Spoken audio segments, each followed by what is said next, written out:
Hello, and welcome back to Veil Noir. Before we begin, feel free to leave a comment and tell me where you're listening from. I love reading every single one. If you enjoy drifting into dark, chilling tales veiled in noir, don't forget to like the video and subscribe to the channel.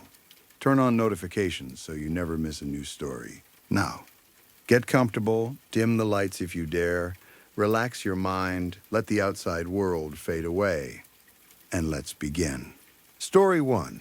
It was a dark, stormy night, which was unusual where I lived. The weird part wasn't the rain or the wind by itself, but the warning. A tornado warning for our area late at night. Tornadoes almost never came anywhere near our town. We got the occasional severe thunderstorm, the kind that knocked branches down and made everyone complain about the power flickering. But actual tornado warnings were rare enough that people treated them like a once-every-few-years event. Even though I told myself the odds were low, the sound of the sirens changed the air in the house. It wasn't just noise.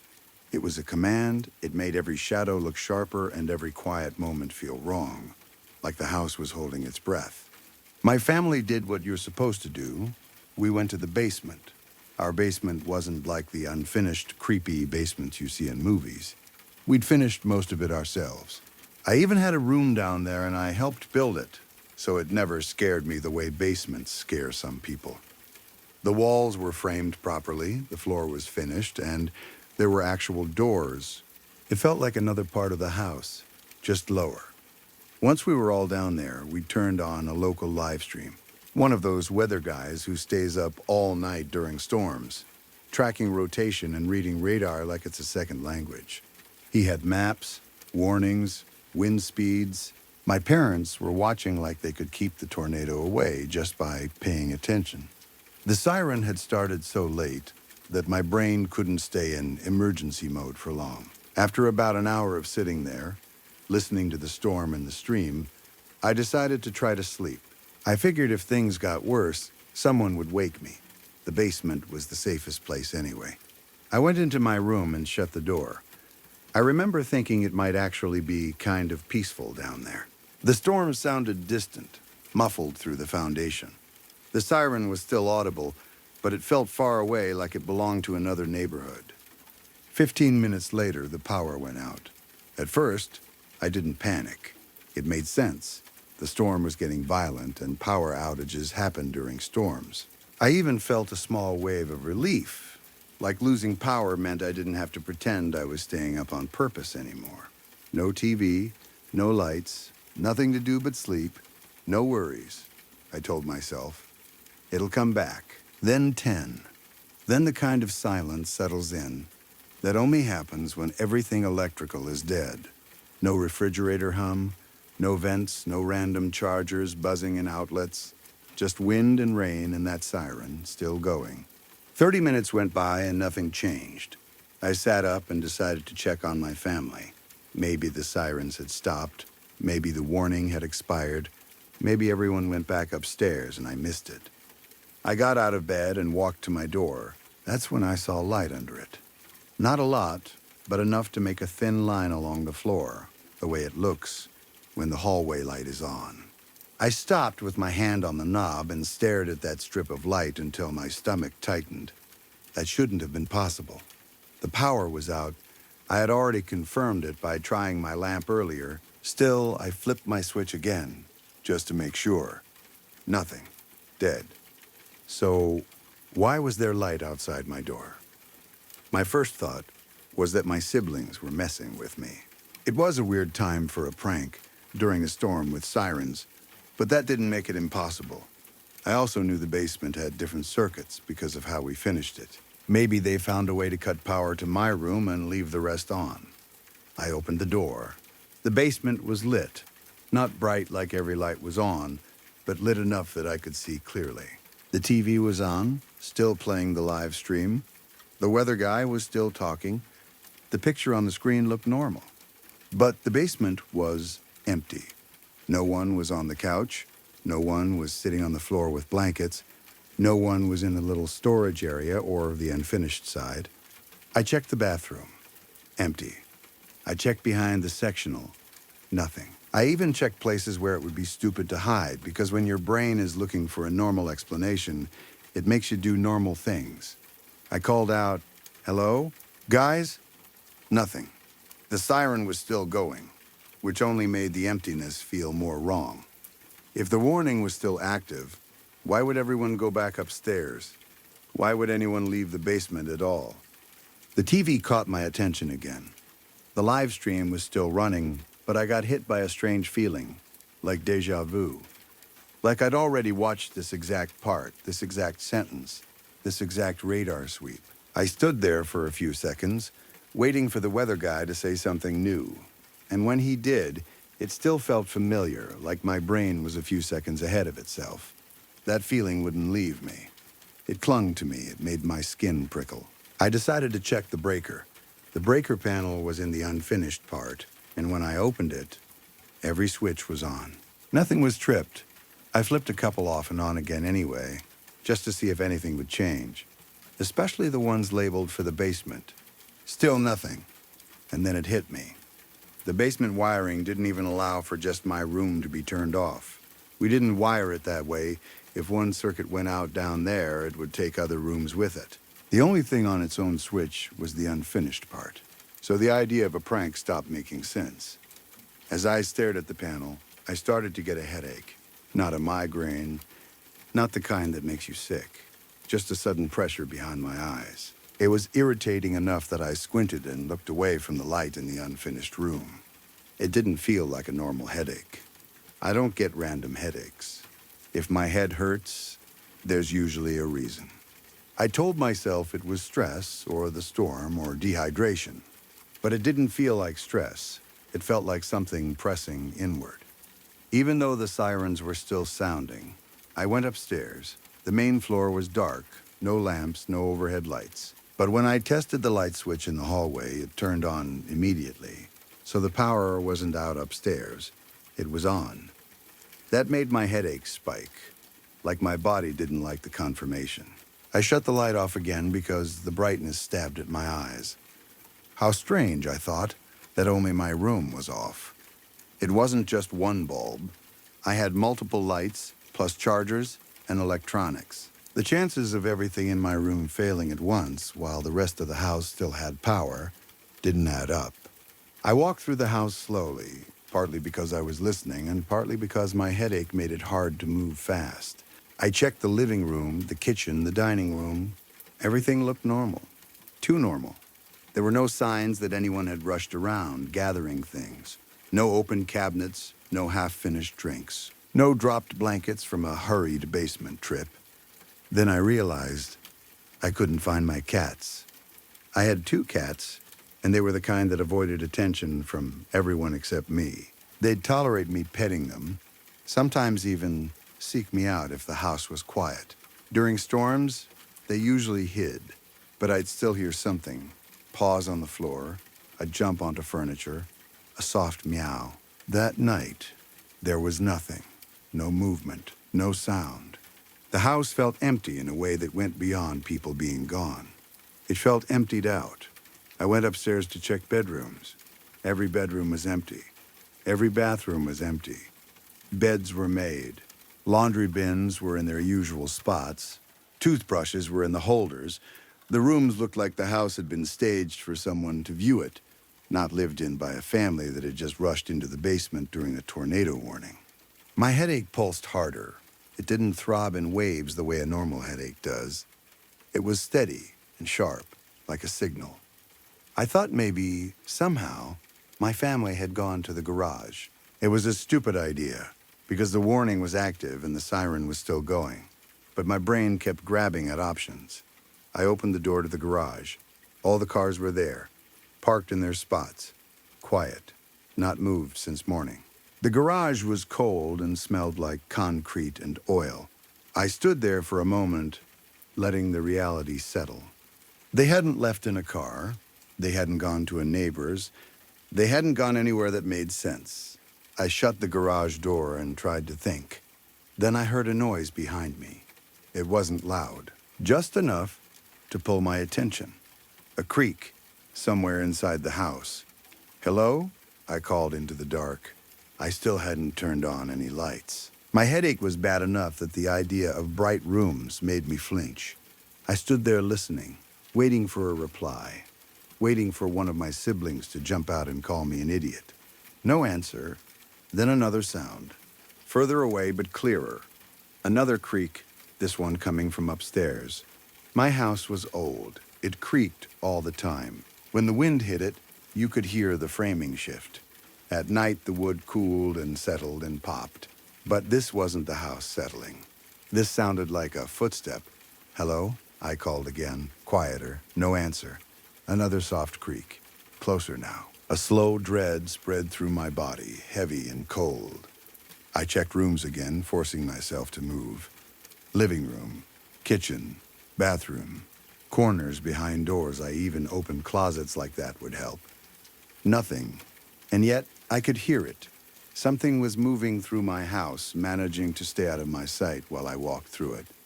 Another creak, much closer, heading toward the stairs. I stared at the staircase. The darkness above it, the shape of the railing, the open space between the spindles. I couldn't see anything up there. My eyes kept trying to adjust and failing. I thought about turning on lights, but fear stopped me. Not just fear of seeing whatever was there, but fear of the pain. My headache was so intense now that I knew bright light would make me useless. Even if I turned on the lights, I didn't think I could keep my eyes open. The footsteps were spaced out strangely, almost like whatever was walking was choosing to make some steps quiet and some steps loud, like it was trying to control the sound it made, like it understood the idea of being heard. That thought broke something in me. I turned and moved as quickly as I could toward the basement door. I didn't run full speed because my head was pounding and the storm made the air feel thick. But I moved fast, silent, trying not to call attention to myself. Lightning flashed outside, bright enough to fill the windows with white light for an instant. And in that instant, before I went down the basement stairs, I saw it. It stood at the top of the stairs in the darkness, half turned as if it had been moving and paused mid-step. It was tall, too tall to look normal in my house. Its limbs were long in a way that looked wrong, like they belonged to something that didn't have to live inside rooms built for people. Its skin was pale, almost the color of raw paper, but the face was what stuck. Flat, not flat like expressionless. The mouth was enormous, and there were dark splotches around it, like stains that didn't belong on skin. Its eyes moved too fast, darting around like it was searching, not just looking, hunting. I didn't let myself think about what those dark stains might be. My headache spiked so hard I nearly fell. I caught myself on the basement railing and stumbled down the stairs. My foot slipped on one step, and for a second I pictured myself falling, cracking my head open, lying there while it came down after me. I made it to the basement and rushed into my room. I slammed the door, locked it, and shoved a heavy dresser in front of it. My room had a little entry space, like a small room attached to a bigger one, and the way it was built gave me a tiny extra buffer, like a second doorway could have existed. It didn't make me safe, but it made me feel like there was something between me and it. I told myself I had an escape route. There was one window in the basement, an egress window with steps built into the well outside. If things got bad, I could climb out and run to the cars. Above me, the house creaked again. Then again, quicker now. The footsteps moved around the main floor, then toward the stairs, then away, like it was searching. Not searching for something, searching for me. The idea locked my body in place. I stood there with my hand on the dresser, barely breathing, listening to the slow, careful movement overhead. Then the footsteps came down into the basement. Not rushed, not frantic, slow and deliberate, like it knew it had time. It reached the basement level, and I heard it move. And then I heard something that made my blood turn cold. My mom's voice. "Come here," she said, right outside my door. My entire body reacted. My hand twitched toward the dresser. My brain tried to do what it always does when it hears your mom's voice. Obey, respond, open the door. Then I heard it again. "Come here." Same tone, same pacing. Same exact sound, like a recording replayed without even a breath changing between words. I froze. It couldn't be my mom. I had checked the house. I had checked every room. They were gone. And I hadn't seen my mom anywhere in the basement either. And yet, my headache, which had been crushing me, began to fade as soon as the voice started. That scared me even more than the voice itself. It felt like the thing was turning something on and off inside my head. I wondered, in a detached way, if it was making some kind of sound I couldn't fully hear, a frequency that caused pain. Something like that high ringing you get when the world goes too quiet, except sharper. My room was still without power. My phone was dead because I hadn't charged it before the outage. I had no flashlight, no way to call anyone. The storm outside was still raging, and the siren was still going, like the whole town was being warned. But no one could help me. I started inching toward the window. I tried to place my feet carefully, but I stepped on a crumpled chip bag on the floor. It crackled loudly in the silence. Everything stopped. No footsteps, no voice, no creaking. Just a sudden, absolute stillness that made my skin crawl. Then the tapping began. Fast, light taps against my door. Not the sound of someone trying to break in. More like the way a sibling taps to see if you're awake, to confirm you're inside. With each tap, my headache surged back, and I heard it again. An extremely high-pitched squeal, almost beyond hearing, like my ears were ringing, but it wasn't coming from me. It felt like it was aimed directly at my skull. The taps became knocking. The knocking became banging. The door shuddered in its frame. Wood splintered near the lock. The dresser trembled as it absorbed the impact. Whatever it was strong. Stronger than its thin shape had suggested when I saw it by the stairs. I snapped out of my paralysis and yanked the window open. Cold air and rain hit my face. The egress well outside was filling with water, and the steps were slick. I climbed through, half falling, and landed hard in the narrow space. I'd pulled the window shut behind me, but I couldn't lock it from the outside. That fact screamed in my mind, but I couldn't stop to fix it. I scrambled up the steps, hands slipping on wet concrete, and hauled myself out into the storm. Rain slammed into me. Wind pushed at my back. The siren wailed so loud it made my teeth vibrate. Behind me, through the basement window, I saw the dresser collapse inward and the door buckle. The thing tumbled into my room with a violence that didn't match its careful footsteps earlier. For a split second, I got a better look than I ever wanted. The pale skin stretched tight over limbs that looked too long. The face that didn't look built for expressions, only for opening. The mouth huge, and those dark stains around it, like it had been feeding. Then it turned its head sharply, like it could smell the air I'd left behind. I ran, I sprinted to my car, rain blinding me, shoes slipping on the driveway. I yanked the door open, threw myself inside, and started it. I didn't even think about where to go. I just drove. Away. Anywhere that wasn't my house. I didn't stop until the sky began to lighten. A few hours later, when it was morning and the world looked normal again in the way it always does after a storm, I went to a friend's house. My hands were shaking so badly I could barely type.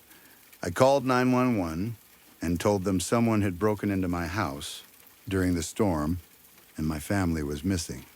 I didn't tell them what I saw. I didn't describe the face or the mouth or the voice. I told them a person was in my house and could still be there.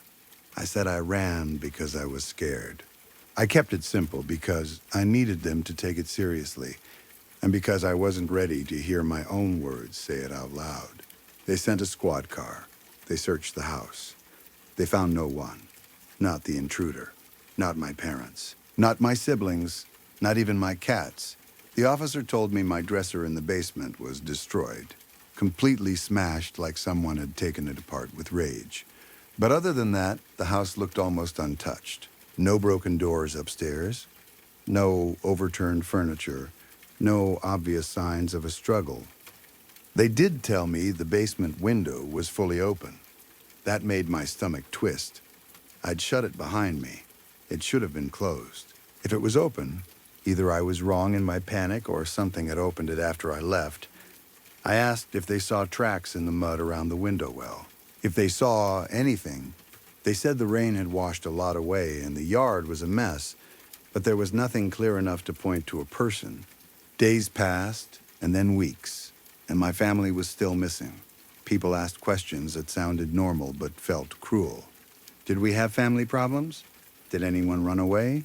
Did my parents have debts? Was there any reason they'd leave without me? Was I sure they were home in the first place? I was sure. I knew where they were when the sirens began. I remembered us walking downstairs together. I remembered the live stream. I remembered hearing their voices in the basement before I went to bed. My memory of that part of the night was solid, like it had been burned in. And deep down, under all the things I told police and friends and anyone who tried to help, I knew the truth. Not the kind of truth you can prove. The kind you live with. I moved far away after I packed what I could from the house, after the paperwork and the conversations and the horrible quiet. I didn't take much. I didn't want to bring anything with me that felt like it belonged to that place. I kept checking mirrors when I drove. I kept checking parking lots. I kept looking for a tall shape with long limbs in places it shouldn't fit. I ended up in a city, in an apartment building, where you can hear people through walls and there are always footsteps in the hallway. It's a smaller space than I grew up with, but I told myself that was better. More eyes, more noise, more normal life to hide inside.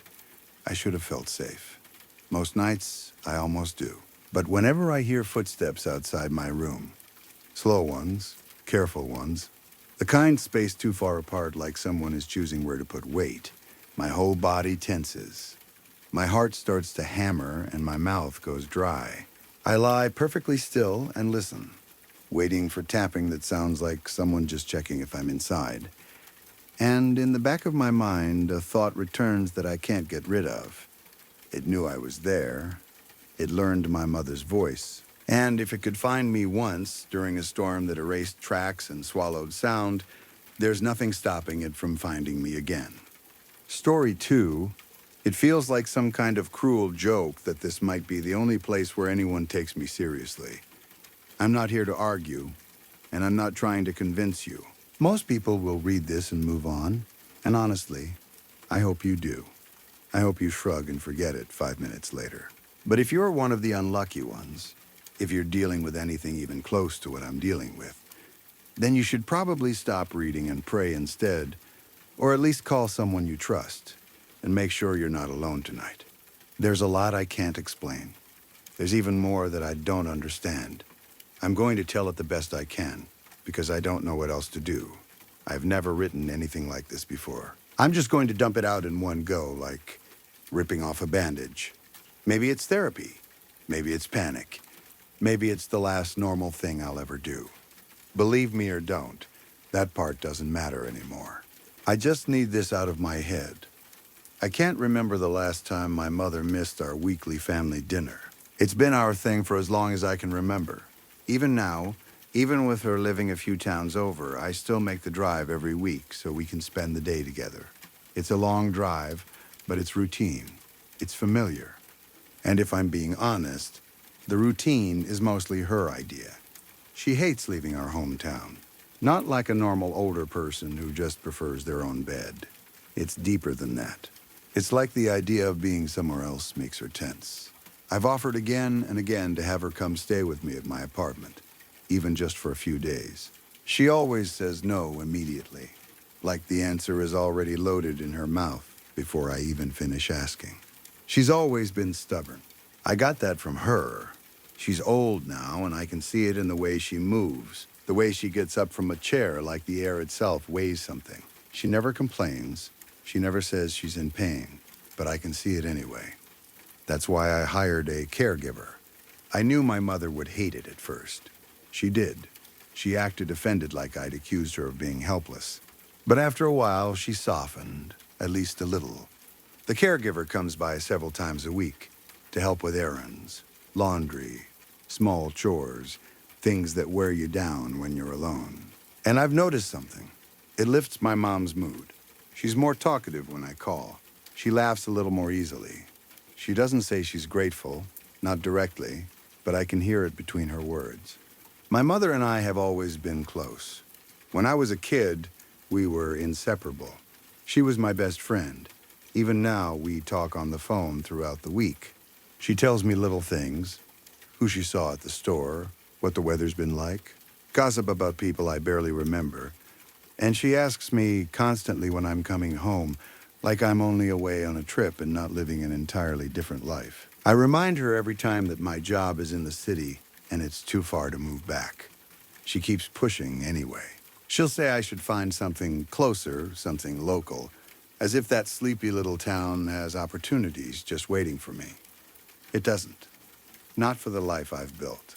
Still, no matter how far away I live, we never miss Sunday dinner. Not once. She never let it become simple either. I'd tell her I was happy with anything. Sandwiches, soup, a frozen meal, and she'd hush me with that soft, patient smile and make a full dinner anyway. So when I stopped hearing from her last week, I got worried fast. At first, I thought maybe she was just tired. Maybe she was having a bad day and didn't feel like talking.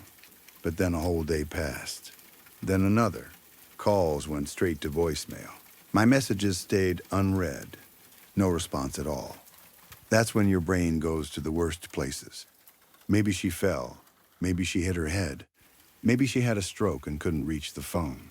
Maybe someone broke in. Maybe there was a fire. It's like your imagination becomes an enemy the second you don't have answers.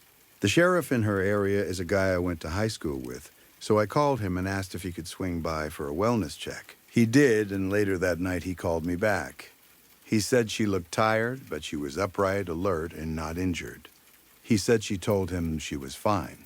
He also said she promised she'd call me. Hours passed. Nothing. And I hate admitting this, but in that moment, I was more angry than relieved.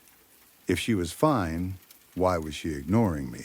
Why wouldn't she just pick up the phone and say, I'm okay? Even if she was mad at me, even if she was being stubborn, she knew what silence would do to me. She knew it would send me spiraling.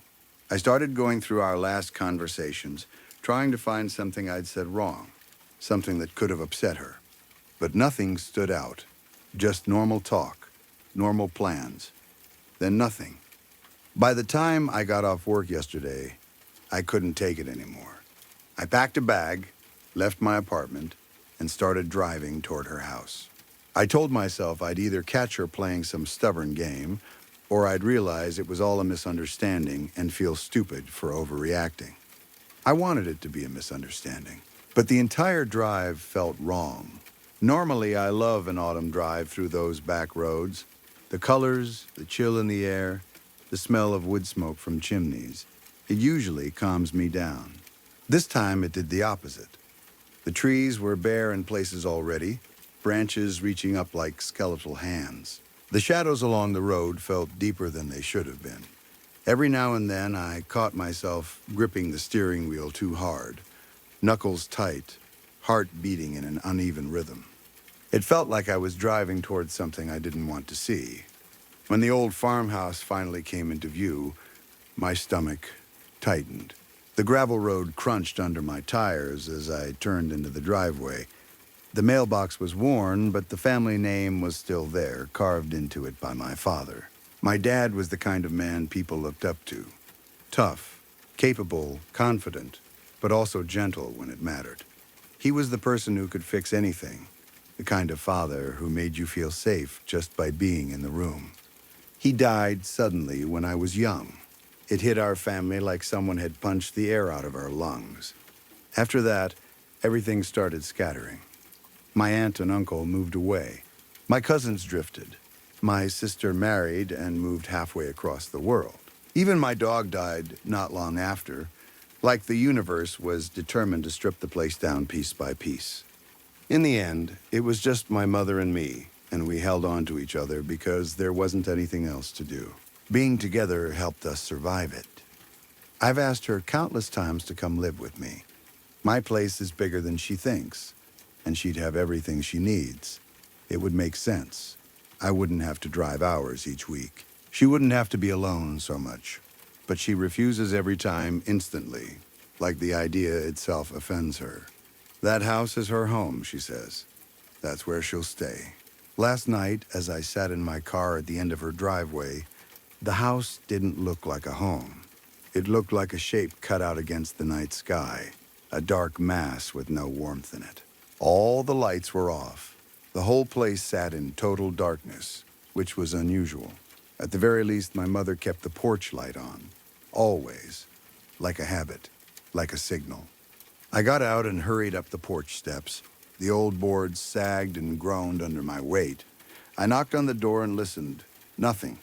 No footsteps, no voice, no movement. I knocked again, harder, more urgent. Still nothing. At that point, anger took over. I told myself she'd pushed it too far. If this was some stubborn silent treatment, it was cruel. I reached for my keys, ready to go in and demand an explanation. That's when I noticed the windows. They were covered from the inside with newspaper. Every single one I could see, like someone had sealed the house up from the world. My hands started shaking.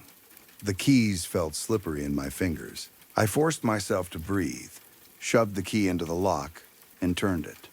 The door opened with a long, loud squeal that sounded like it belonged in an empty building, not a house someone lived in. I stepped inside and reached for the light switch. I flipped it. Nothing happened. The darkness stayed solid, thick, swallowing the doorway behind me. For a second, I stood there, frozen, wondering what scene I was about to walk into. I hoped it was just a power outage. I hoped it was something simple. Then I heard a loud thump from somewhere below, deep in the house. The sound made my skin tighten. It echoed up through the floor, and then came again, like something heavy hitting wood or concrete. My heart started beating so hard I could hear it in my ears. I took out my phone and turned on the flashlight. The beam shook in my hand as I moved into the hallway. The house looked like it had been torn through, not like a burglary where someone searches for valuables. This looked wild, messy, almost animal. Things were knocked over, papers scattered, furniture shifted out of place. In the dining room, plates and glasses were smashed on the floor, glittering like ice in the phone light. Paintings along the corridor were crooked, twisted, some of them half pulled from their hooks. I followed the hallway toward the kitchen, stepping around debris, my breath shallow and fast. Another thump sounded, and I felt it faintly through the soles of my shoes, like the house itself was responding. When I pushed through the double doors into the kitchen, I stopped dead. My mother was there. She sat at the breakfast table with an old oil lamp lit in front of her. The warm orange glow made the room look like it belonged to another century, but it also made everything feel wrong, like I was seeing a stage set. The table was surrounded by filth, dirty dishes, wrappers, stains I didn't want to identify. My mother was hunched over, staring down at an unopened can of soup like she didn't remember what it was for. She looked older than I'd ever seen her. Not just tired, not just aged. She looked like time had attacked her. Her hair was wild, unbrushed. Her skin seemed pulled tighter over her face, lines deeper than I remembered. Her eyes were dim, like the lights had gone out behind them. For a second, I didn't even know what to say. My brain tried to make it normal. Maybe she'd been sick. Maybe she'd fallen into some kind of fog. But none of that explained the newspapers on the windows, or the destroyed house, or the thumping from the basement. I said her name. She didn't react. I said it louder. Still nothing. It was like she couldn't hear me, like she was somewhere else. I stepped closer and put my hand on her shoulder. She snapped out of it like I'd shocked her. Her arms flew up, and she flailed so hard she nearly fell out of the chair. Her fingers clamped around my hand with surprising strength. When she looked at me, her face shifted into something that made my throat tighten. She looked like a scared child who'd been caught doing something wrong. Guilty, terrified. I asked her what happened. Relief hit me. She was alive. She was here. She wasn't lying on the floor, injured. But it was mixed with anger so sharp I could barely swallow it. I asked her why she hadn't called me. why she hadn't answered, why she'd let me think the worst. She gave me a small smile, weak and forced. Then she apologized. She said she'd been feeling unwell and forgot to tell me. It was a lie, a clean lie delivered straight to my face. My mother didn't lie to me like that. Not in that way, not with that strange look in her eyes. My whole body screamed that she was hiding something, and my frustration rose so fast it almost made me dizzy. I had to force myself to breathe and back it down. She was still my mother. Whatever was happening, she was clearly not okay. I offered to make her something to eat. She looked like she hadn't eaten in days. She shook her head slowly and said she was fine, but the way she kept glancing toward the hallway told me she wanted me gone. She wanted the night to end. She wanted me out of that house. I turned toward the wall switch again, thinking maybe if I could get some lights on, it would help. The oil lamp barely lit the room. Shadows crouched in the corners. That's when my mother screamed. No. The sound ripped through the kitchen like a gunshot. She pushed up from her chair, half rising, shaking. Just, please, stop. I stared at her, confused, and for the first time a thought formed in my head that I didn't want. Has she lost her mind? I flicked the switch up and down anyway, more out of anger than logic. Still nothing. The power was out. Or cut. My mother turned away like she couldn't bear to watch me do it. "What's going on, Mom?" I asked, trying to keep my voice steady even though it wasn't. "Why are the windows covered? Why is the house trashed? Why aren't you replying to me?" Then I felt it. Thump. Thump. It came again from below us, and this time it felt closer.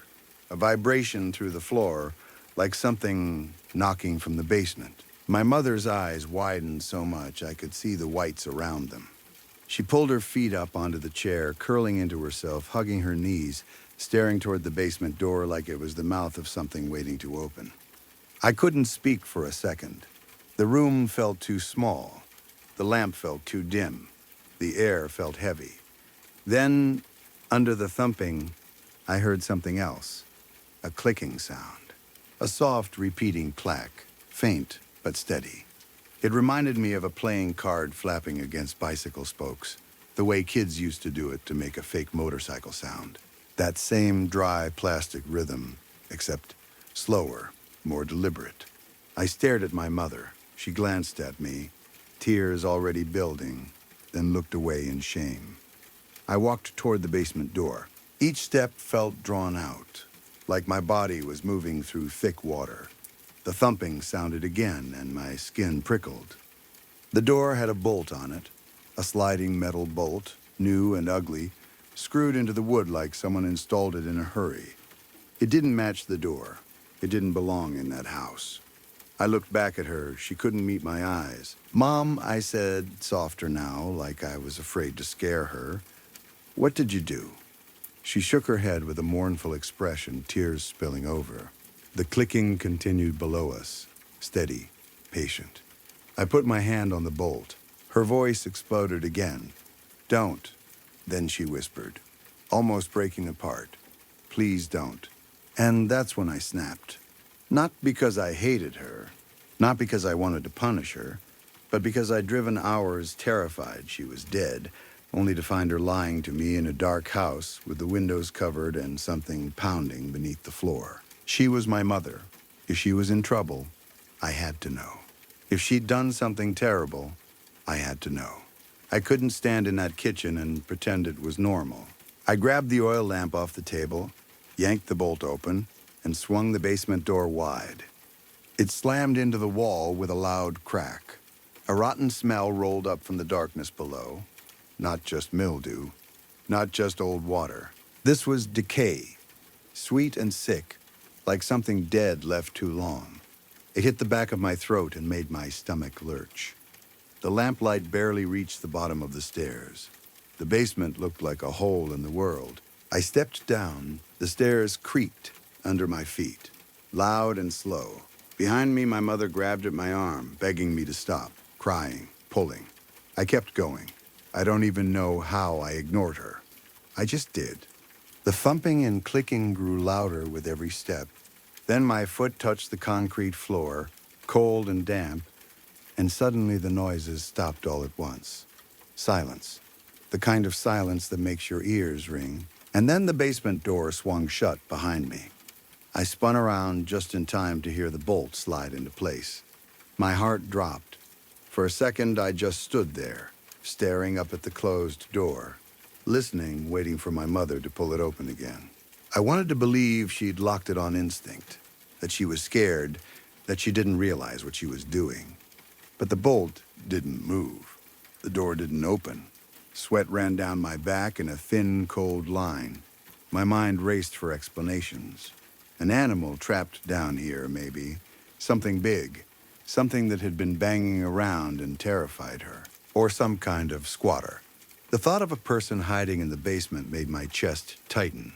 A brief, ridiculous idea of a ghost crossed my mind, and I almost laughed at myself for it. I didn't believe in ghosts. I didn't want to believe in anything beyond what I could touch and measure. I turned away from the door and aimed the lamp around the basement. It was cluttered with old things, machinery covered in sheets, boxes stacked in uneven towers, a workbench with tools that had belonged to my father. The smell was worse down here, thick and clinging. I grabbed a hammer from the wall without thinking. The weight of it in my hand made me feel slightly less helpless. I gripped it so hard my knuckles turned white.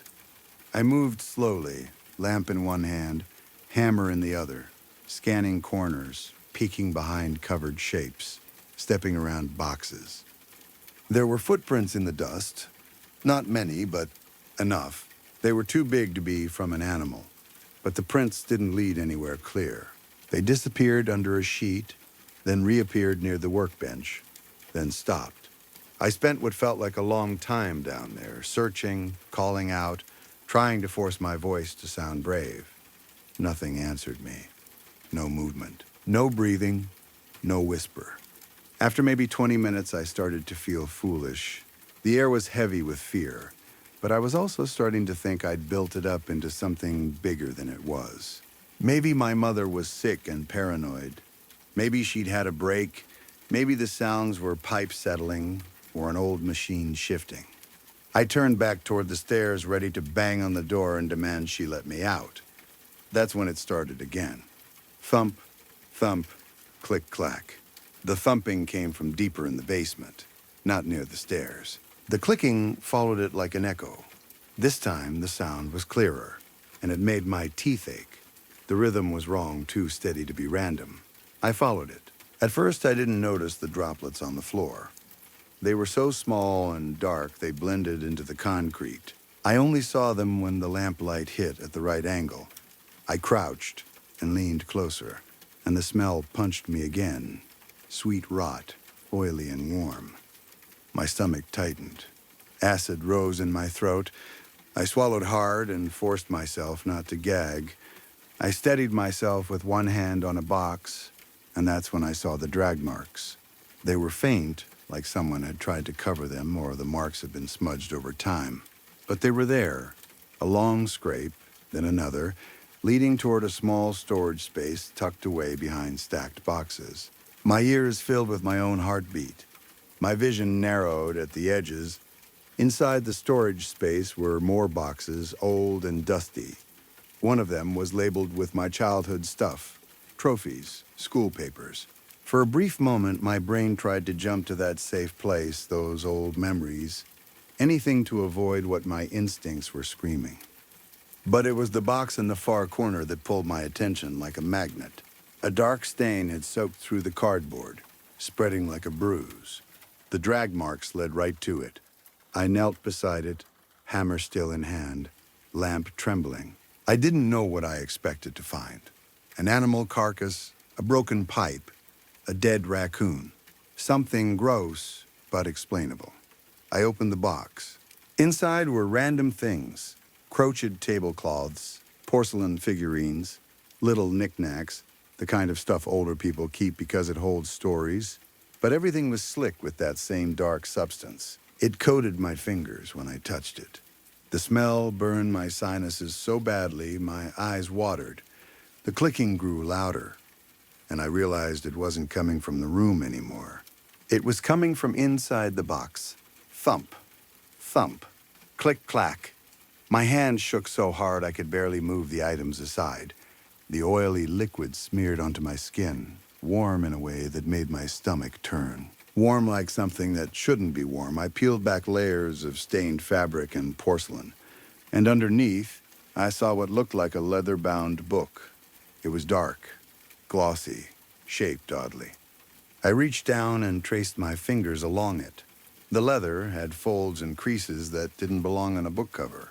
My fingers came away slick with that putrid oil. The clicking vibrated through my hand as if the object itself was making the sound. And then I understood. It wasn't a book. It was a face. A human face, or something close enough that my mind insisted on calling it human, even as everything in me rejected it. It was dried like old leather, pulled tight, warped.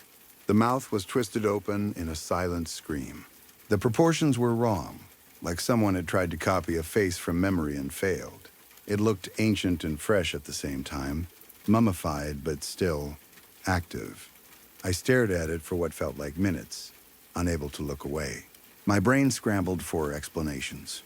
Some kind of artifact, some kind of disgusting prank, some kind of medical model, anything that could make sense. Then it thumped again, and a cold shock ran through my body. The clicking vibrated up my arm. I kept staring, trapped in that horrible fascination, until something grabbed me. A hand, not my imagination, not a shadow.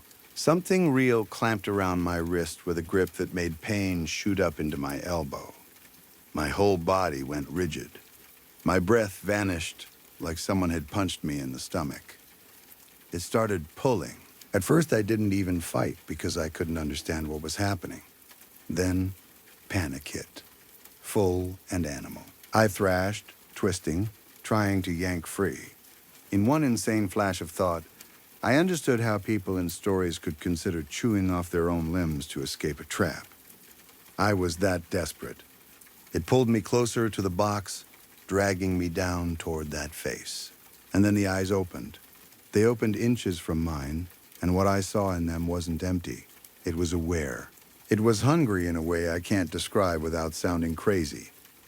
I wrenched back with everything I had. Something in my wrist popped or strained, and I fell backward, free, gasping and choking like my lungs had forgotten how to work. The lamp had tipped over, flames sputtering, light weak and flickering across the floor. The box began to shake. The face moved, not like a loose object, but like a part of something bigger trying to unfold. A shape started rising out of the box, and it was so twisted and compressed that it had to unbend itself as it came up.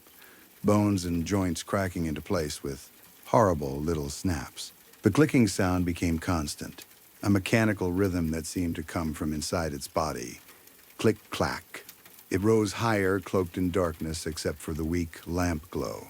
It swayed, as if it didn't fully remember how to stand. Two pale points reflected light where its eyes were fixed on me like it had been waiting for me. I remember thinking over and over, it can't be real. It was so wrong, so impossible, that I started laughing. I couldn't stop. It wasn't funny, but my brain did it anyway, like laughter was the only tool it had left to keep from breaking. I laughed until I felt dizzy, until colored dots filled my vision, and my throat burned. The thing took a step out of the box. One shriveled leg dragged forward, then the other. Its feet scraped the concrete. Its hands reached out, fingers crooked.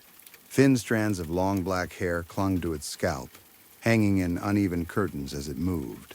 Its skin was mottled, stretched, stained. It looked like something that had died and refused to stay that way. It came closer. I couldn't move. I wanted to run, but my body wouldn't listen. The clicking and thumping pulsed through the air and through me, so strong it made my teeth rattle. There was a moment, this is the part I hate admitting, where I felt like it was already over. Like I should just let it happen and get it done. Like whatever it wanted from me was inevitable. And then my mother screamed. The basement door flew open, and she came down the stairs like a different person. fear pushed aside by something raw and fierce. She swung a broom at the creature with both hands, crying, yelling, striking it again and again like she could beat it back through sheer will. I'd never seen her like that in my life. She set the lamp upright beside me, and the light grew steadier. In that clearer glow, I saw fabric hanging off the creature, shreds of clothing, rotten remnants clinging to its frame. It looked like a maid's uniform. My mother kept hitting it, and the creature suddenly grabbed the broom handle and yanked her in with a violent jerk. It sank its teeth into her face. The sound that came out of my mother was the worst sound I've ever heard. A scream that wasn't just pain, but betrayal and terror and disbelief, all mashed together. The creature made a sound too, something strained and awful, like it was choking on its own rage. Something in me snapped into motion. I kicked it hard in the body, and it stumbled back enough to let go of her. My mother fell to the floor, one hand pressed to her bleeding face. I grabbed the hammer and swung. I hit it so hard it slammed into the wall. I hit it again and again. Each time I expected it to break, to stop, to collapse like anything else would. It didn't. It kept trying to get up, joints clicking, body reassembling itself with stubborn, horrifying purpose. My mother, shaking on the floor, fumbled for something. I saw her holding a box of matches in her free hand. I didn't hesitate. I struck match after match, hands trembling so badly I almost dropped them. Then I threw the growing flame onto the creature's tattered uniform.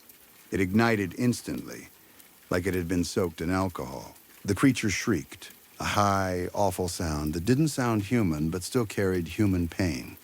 Flames climbed its body, and for a second it reached toward us, arms extended, eyes blazing with reflected fire. The fire licked the ceiling, but it didn't spread through the basement the way I feared. It burned fast and hot, then died down quicker than it should have. Within minutes, all that was left was a smoldering pile of ash and blackened scraps. My mother and I stood there staring at it, both of us shaking. She was crying hard, blood on her hand, and when she spoke, her voice sounded small. I didn't know what to do, she said. I turned to her, my mind still trying to reject everything I'd seen, and she finally broke. The secret spilled out of her like poison. I caught her stealing, my mother said, eyes unfocused like she was watching the memory play again. The caregiver. I confronted her and I thought she'd deny it, or leave, or I don't know. She attacked me, she said, and there was a sudden anger in her voice that didn't fit her usual gentle tone. What was I supposed to do? I was defending myself. She covered her face and sobbed, and then her hand dropped and she pointed again, this time toward a dark stain on the concrete. I stared at it and felt my stomach sink. She was twisted up, my mother whispered, begging for help, screaming in a language I didn't know. Her eyes squeezed shut, and when she opened them, they were full of shame so deep it made me feel sick. I shut the door, she said. I turned off the lights. I left her there, heavy, final. I felt shame too, even though it wasn't mine. Shame that my mother had been alone with that choice. Shame that whatever happened next had happened under this roof, in this family. They would have blamed me, she murmured, voice breaking. They would have blamed me. Then she started repeating it, like her mind got stuck on the thought, blamed me, blamed me, blamed me, over and over, crying into her hands. And then she grabbed my arm with sudden urgency, nails digging into my skin. I turned on music, she said, eyes wide. It helped at first. I was going to tell someone. I swear I was. But then at night, I started hearing her. She moved around the house, my mother said, voice rising again, panic taking over. She'd wail, but she wouldn't leave. She wouldn't go away. She covered her ears and rocked her head like she could shake the memory loose. She started coming up the stairs at night, she cried. She'd stand outside my bedroom door and scratch the door. She wouldn't leave me alone. I grabbed her shoulders, trying to steady her. Mom, you have to calm down. She got upset when I put the lock on, she whispered, voice shaking. So she turned off the power. I went down to flip the breaker and found her hiding in that box. I saw what she had become. Her eyes went distant, and she said it like it was the only fact that mattered. She was dead. She was dead, for heaven's sake. Then she stopped moving, like she'd run out of energy. The tears didn't stop. She looked at me and pleaded, "Why is this happening?" I didn't have an answer. I still don't. It felt like we'd stepped into a set of rules that weren't supposed to exist. Like reality had split open in my childhood basement and shown me something that didn't care what I believed. My mother held my face in her hands, her skin cold, her fingers trembling. We stayed there a long time without speaking, just breathing and listening to the quiet. Eventually, I helped her up. She clung to me as we climbed the stairs, the lamp in my hand. The steps groaned under our weight. Halfway up, I kept looking back over my shoulder, expecting to see movement in the darkness, expecting the ash pile to shift, expecting the thing to stand again. Nothing did. At the top, I stood in the doorway and stared down into the basement. My mind kept trying to label what we'd just destroyed. Was it finished? Was it finally at rest? Or was that only one piece of it, one stage, and now something worse had been set loose? My mother looked at me with pleading eyes, forcing herself to hold it together.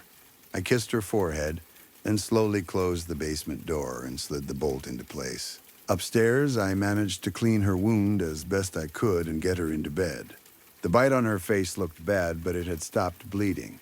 She was exhausted and fell asleep quickly, like her body gave up once the danger seemed gone. I didn't sleep.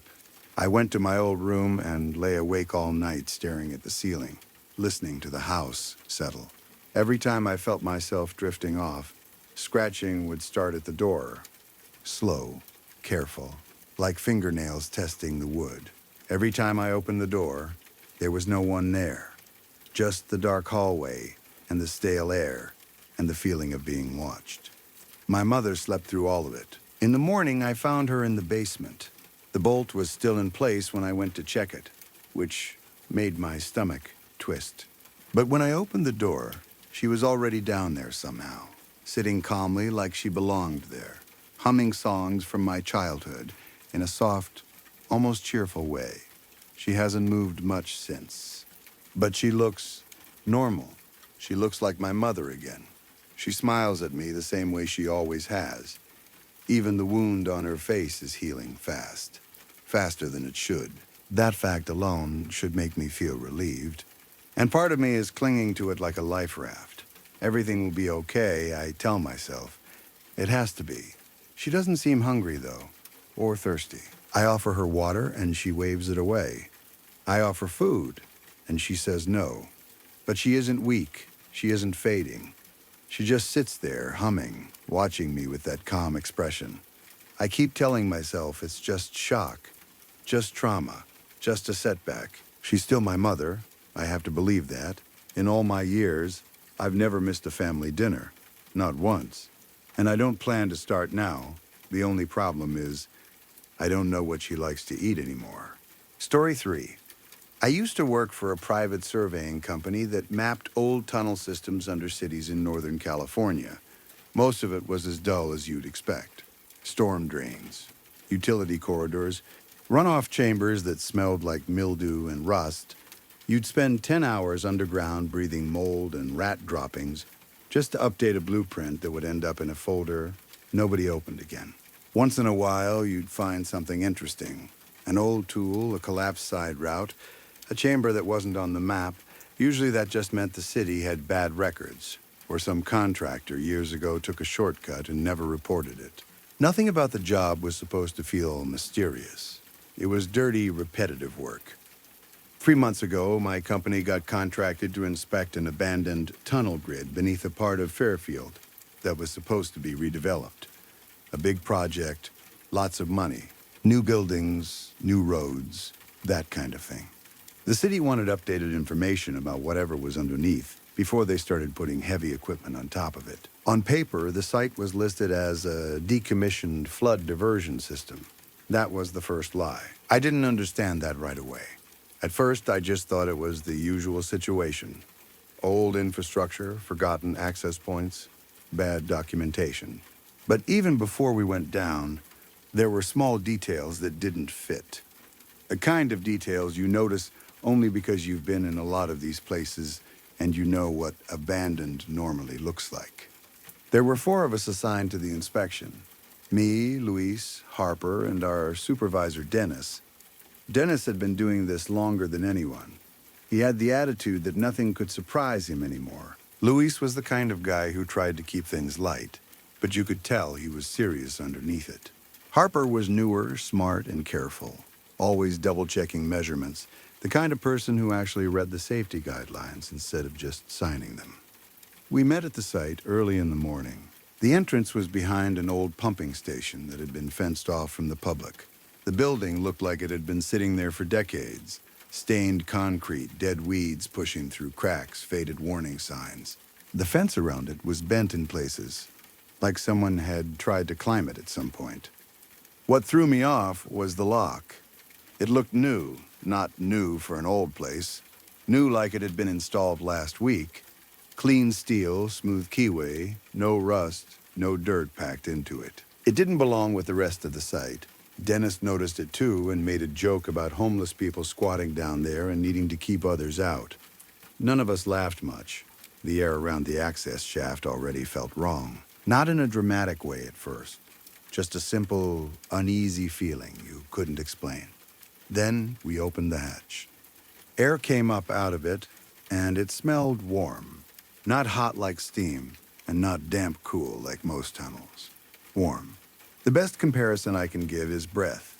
Like the shaft was exhaling. Harper wrinkled his nose and asked if anyone else felt that. Dennis waved him off and said airflow can do weird stuff in old systems. He acted confident, but I saw him pause for half a second before he clipped his gear on. We went down one at a time. Headlamps, handheld lights, measuring tools, cameras, the usual. The walls at the top were plain poured concrete, just like you'd expect. The floor was wet in places, and the water had that oily rainbow sheen you see where runoff collects. The sound of our boots echoed. The air was thick, like it didn't circulate well, but still warm. Once we were all down, Dennis pulled out the printed schematics. According to the maps, there should have been one central runoff corridor that split into 3 branches. Simple layout, straightforward. It wasn't. There were openings everywhere. Side tunnels every few minutes, angles that didn't make sense, intersections that weren't on the page. We stood there turning in a slow circle, shining our lights down each passage, trying to match what we saw to what we had. Nothing lined up. Dennis muttered that the city must have mixed up files. He started taking notes like this was just an annoying mistake. We picked a route and started moving, marking our path as we went. At first, the tunnel was normal enough. Concrete walls, the occasional metal ladder bolted into a shaft, old brackets where pipes used to run. But the deeper we went, the more it changed. The concrete looked older. The surface got rougher and more uneven, as if it had been patched and repatched over the years. Then the walls shifted into brick, the kind you see in really old municipal construction, dark and damp, mortar crumbling in places. It felt like we'd walked out of one time period and into another without noticing the moment it happened. And then the brick turned into something else. Smooth black surfaces. Not stone, not metal, not anything I could name. Our flashlights reflected off it strangely, like the light couldn't decide whether to bounce or sink in.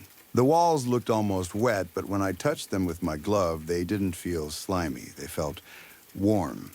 Dennis told us not to touch anything we couldn't identify.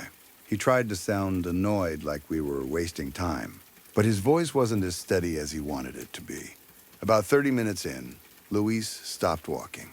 He didn't trip. He didn't stumble. He just stopped like someone had pressed pause on him.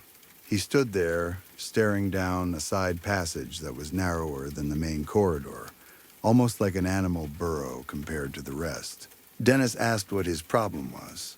Luis didn't answer right away. His head was tilted slightly like he was listening hard. Then he said, very quietly, "Do you guys hear that?" At first I thought it was water in pipes, that constant low movement you hear in old systems. But when I focused, I realized it wasn't mechanical at all. It sounded like people talking very far away, not echoes of our own voices, not the way sound bounces in a tunnel. It sounded like separate conversations, overlapping a crowd you couldn't see. Harper gave a nervous laugh and said, "Sound travels weird underground." He said maybe there was a street access point nearby and we were picking up noise from above.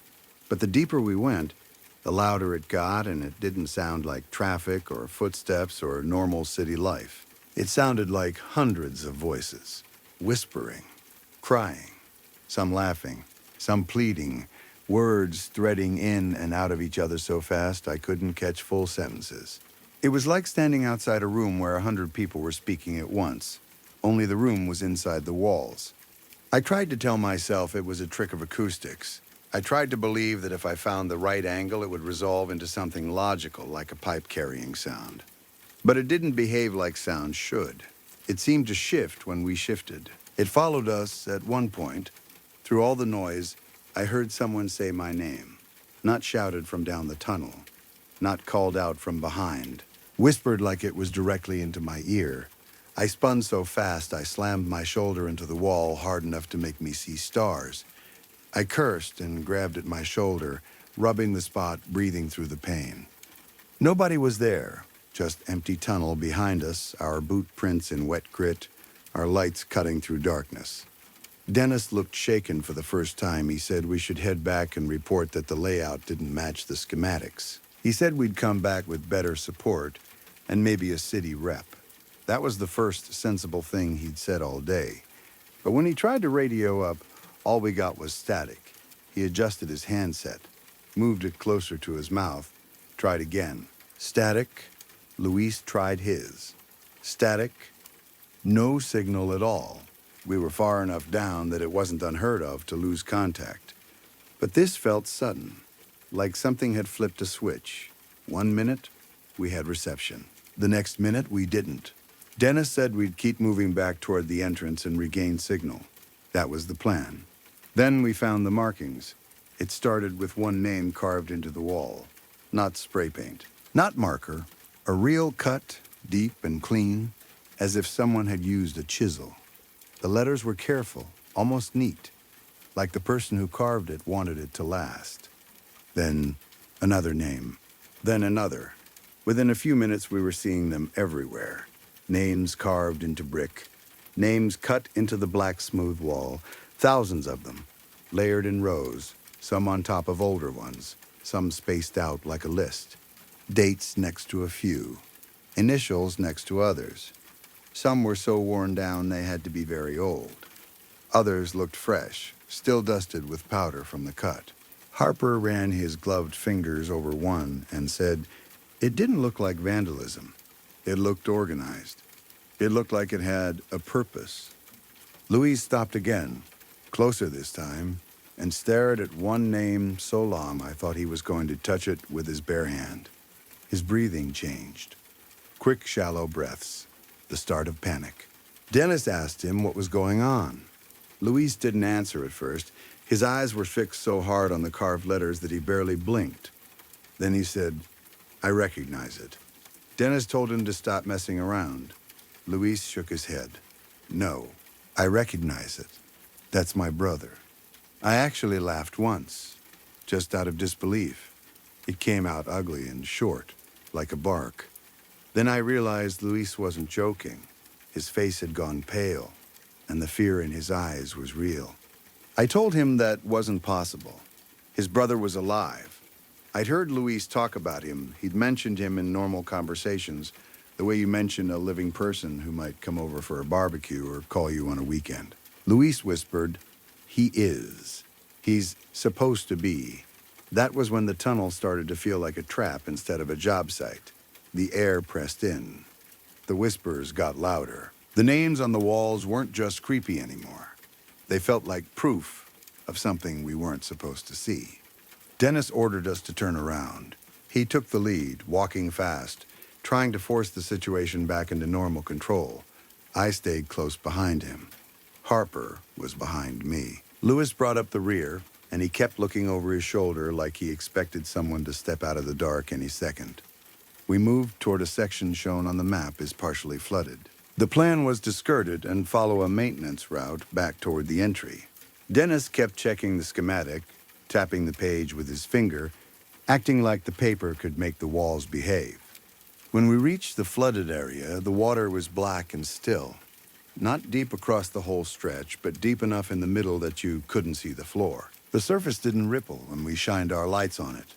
It reflected in a dull way, like it wasn't really water at all, more like a thick liquid pretending to be water. We found a narrow ledge along the side and started moving across single file. I kept one hand against the wall. The wall felt warmer here, almost feverish. As soon as we crossed that flooded section, the voices changed. Before, they'd sounded far away, like a crowd in the distance. Now they sounded close. Close enough that I could pick out individual breaths between words. Close enough that it felt like someone could be standing right behind me, leaning in.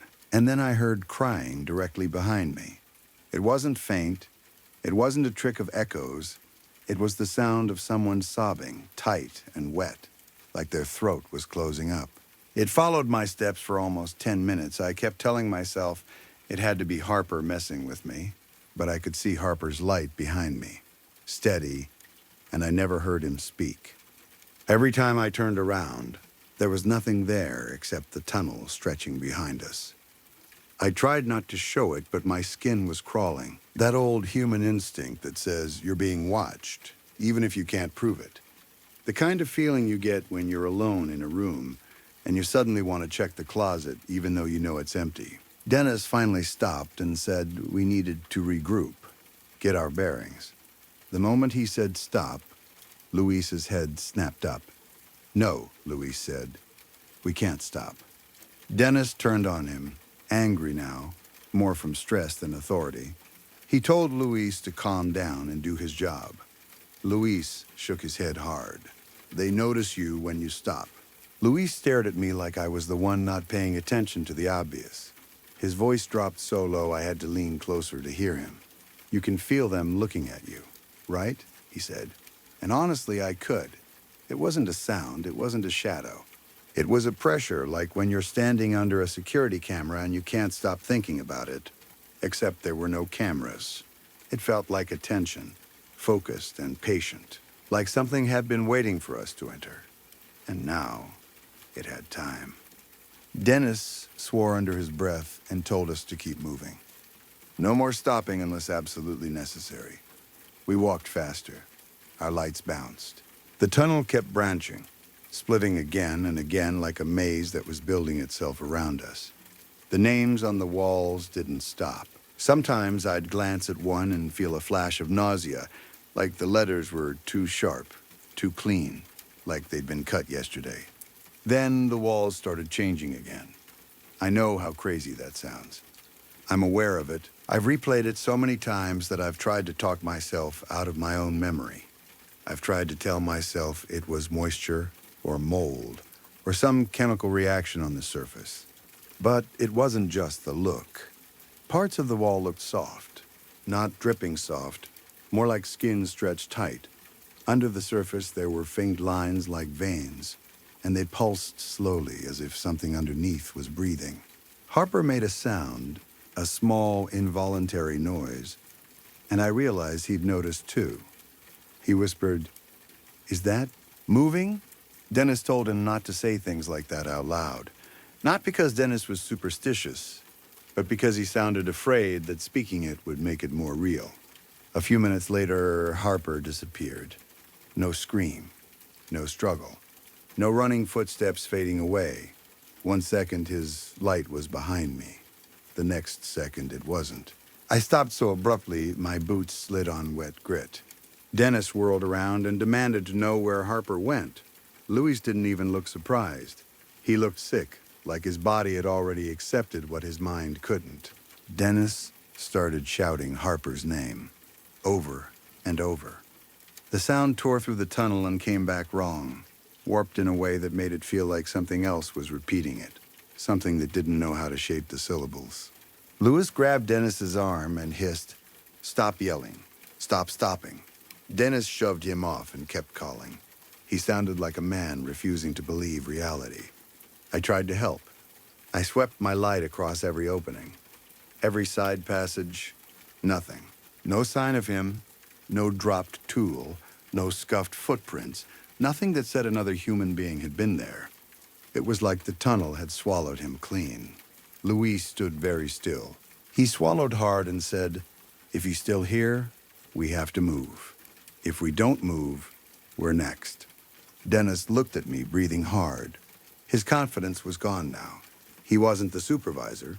He was just another person underground, lost and terrified. We moved.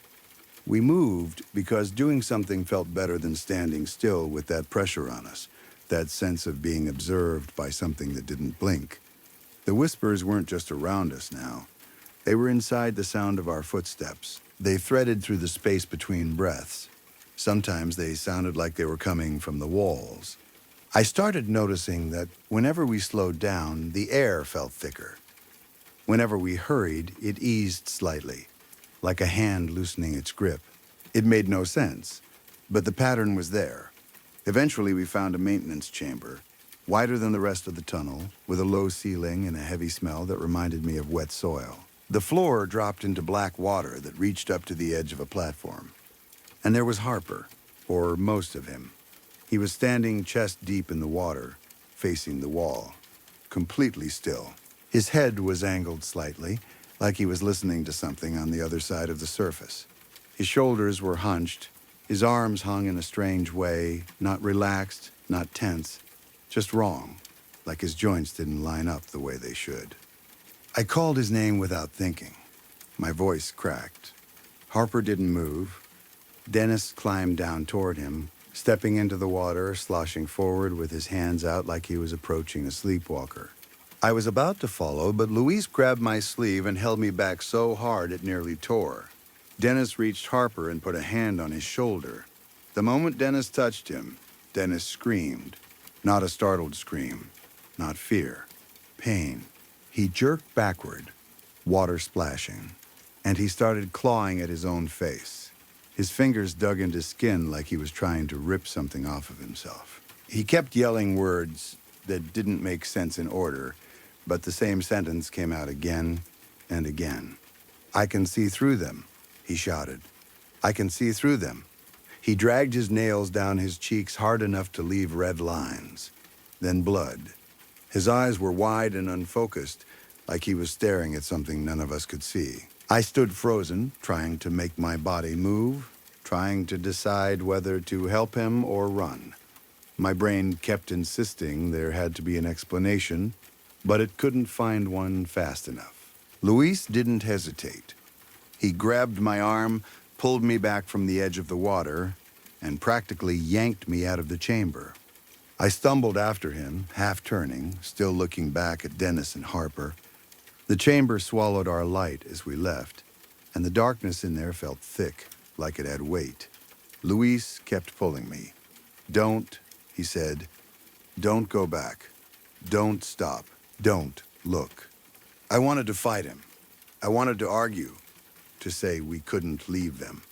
But some part of me knew it was already too late. Dennis's screams weren't human anymore. Harper wasn't moving, and the pressure in the tunnel had intensified into something that felt almost satisfied, like it had gotten what it wanted. Luis dragged me through turns I didn't remember taking. It was like he knew the route now, not from a map, but from instinct.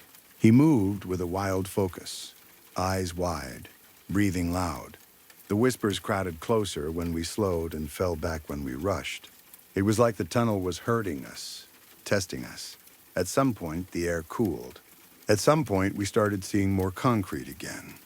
I don't know how long it took. Time down there didn't behave normally. My watch said one thing, my body said another. I felt like I'd been underground for days, and also like we'd just started. Then we saw the ladder and the faint square of daylight above. I don't remember climbing. I remember my hands grabbing rungs. I remember my legs trembling. I remember the moment my head broke into open air, and the first breath I took that didn't taste like old water and metal. Louise climbed out behind me and collapsed onto the ground like he'd been shot. He lay on his back, staring at the sky, mouth open, sucking air, eyes wet but not crying, just staring. We didn't speak for a long time. Eventually, I got up, pulled the hatch shut, and pushed the new lock back into place with shaking hands, even though I knew it wouldn't matter. I knew deep down that if something wanted out, a piece of steel wasn't going to stop it. We drove away without calling anyone right away. No self-service issues up top, but neither of us could form the words. How do you tell an emergency operator that your coworkers are missing in a place that shouldn't exist, and the walls might be alive? The city got involved anyway. There were reports. There were meetings. There were official phrases tossed around like blankets, disorientation, old infrastructure, unsafe conditions, probable collapse. Dennis and Harper became unaccounted for. Search efforts were limited due to structural instability. Then the story started shrinking in official mouths, becoming something manageable, structural concerns. That was the phrase they kept using. But nothing stopped after that night. Not for me. I've been traumatized in a way I can't explain to anyone without sounding insane. It's not just nightmares. Sometimes when I close my eyes, I see tunnels. But they aren't exactly dreams. They feel like memories. Except they don't feel like my memories. I'll be sitting on my couch in my apartment, awake, and suddenly I'm seeing a different tunnel than the one we were in. I'm seeing people down there. Men in old work clothes, coughing in dust. Someone pounding on a wall while the ceiling groans. A child crying in the dark, small hands pressed against something that moves under their palms like skin. And the worst part is how real it feels. Not like imagination, like a video being pushed into my head. I'll open my eyes and my apartment is still there, but my body keeps the panic as if I'm still trapped underground. At night, it's worse. I'll lie in bed trying to fall asleep and hear the whispering again. Faint at first, like a radio in another room. I'll hold my breath and listen. Sometimes I can almost catch words. Last week I heard my own voice whisper my name while I was drifting off. Not in my head, in the room. It was so quiet I almost convinced myself it was the pipe settling. But I sat up and listened, and I heard it again, the same soft sound, like my voice had been recorded and played back from inside the walls. Yesterday morning I found mud in my bathtub drain. Black mud. The same thick, dark stuff from the flooded section of the tunnel. I know it was the same. I can't explain how I know, but I do. It had the same dull sheen, the same smell like wet earth left too long in a sealed container. I live alone. No roommates. No guests. I hadn't gone hiking. I hadn't done anything that would track mud into my plumbing. I stood there staring at it while the water swirled and pulled it down, and I felt that same pressure in the back of my neck, like a tension landing on me. I tried calling Luis after that. I hadn't spoken to him in a while because neither of us wanted to say the words out loud, and because every time we talked, we ended up circling the same horror without touching it. His phone went straight to voicemail. Later that day, I found out why. Luis killed himself 2 weeks after the survey. No note, no explanation, just a report, a time, a method. The cold facts people write down when they don't know what else to do. But there was one thing. One sentence carved into the wall of his apartment. Not written, not painted. Carved. Deep enough that it wrecked the paint and scored the drywall underneath, like he'd used a knife until his hand gave out. Not dead. Still down there. Reading that made my stomach drop so hard I thought I might throw up. Because I knew what he meant. I didn't want to, but I knew. He wasn't talking about Dennis and Harper being dead. He was saying they weren't dead. He was saying they were still down there, still present, still part of it, still somewhere that could whisper. After Luis died, the city halted redevelopment around the pumping station. The official statement was structural concerns, like it was just a boring engineering problem, like nothing else mattered except liability and budgets. I tried to tell myself it was over, that the hatch was locked, that the site would be sealed, that whatever happened to us would stay contained in paperwork and bad dreams. But yesterday, I drove past the pumping station. I don't know why. Curiosity, maybe. Or that same feeling that something was pulling me toward it, like an itch under the skin you can't ignore. I told myself I just wanted closure, just wanted to see the fence and the warning signs, and prove to myself it was real and distant. The fence is gone now, not cut open or bent aside, gone like it had never been there. And the hatch is open. Story 4. I glanced over at the passenger seat and saw the mess I'd been pretending wasn't there. Crushed chip bags, loose chips, old napkins, a couple of receipts. The red glow from the stoplight in front of me hung in the windshield and washed the dashboard in a dull, bloody color. I felt a little embarrassed all of a sudden because I'd had a girl in this car earlier. Not that she'd said anything, but it still felt like I'd been caught. Her perfume was still in the air. Something citrusy, like oranges, mixed with the faint burning smell my 2006 Subaru Outback sometimes gave off when it was been running a while. Back then, I didn't know why it smelled like that. Later, I found out it was leaking oil. At the time, I barely cared. The only thing I really cared about was that I was on the phone with Sarah, that I'd be seeing her again the next day, and that tonight had gone well enough that I didn't want to ruin the mood by acting weird. The light turned green, and I eased forward. The streets were empty, like they usually were around that time. It was late, just after midnight. I always tried to drive a little more carefully at night, partly because a few months earlier some idiot ran a stop sign and totaled my car when I was driving home from work. I'd gotten a replacement, and I still didn't fully trust the world to behave itself on dark roads. But there was another reason, too, one that's harder to explain without sounding dramatic.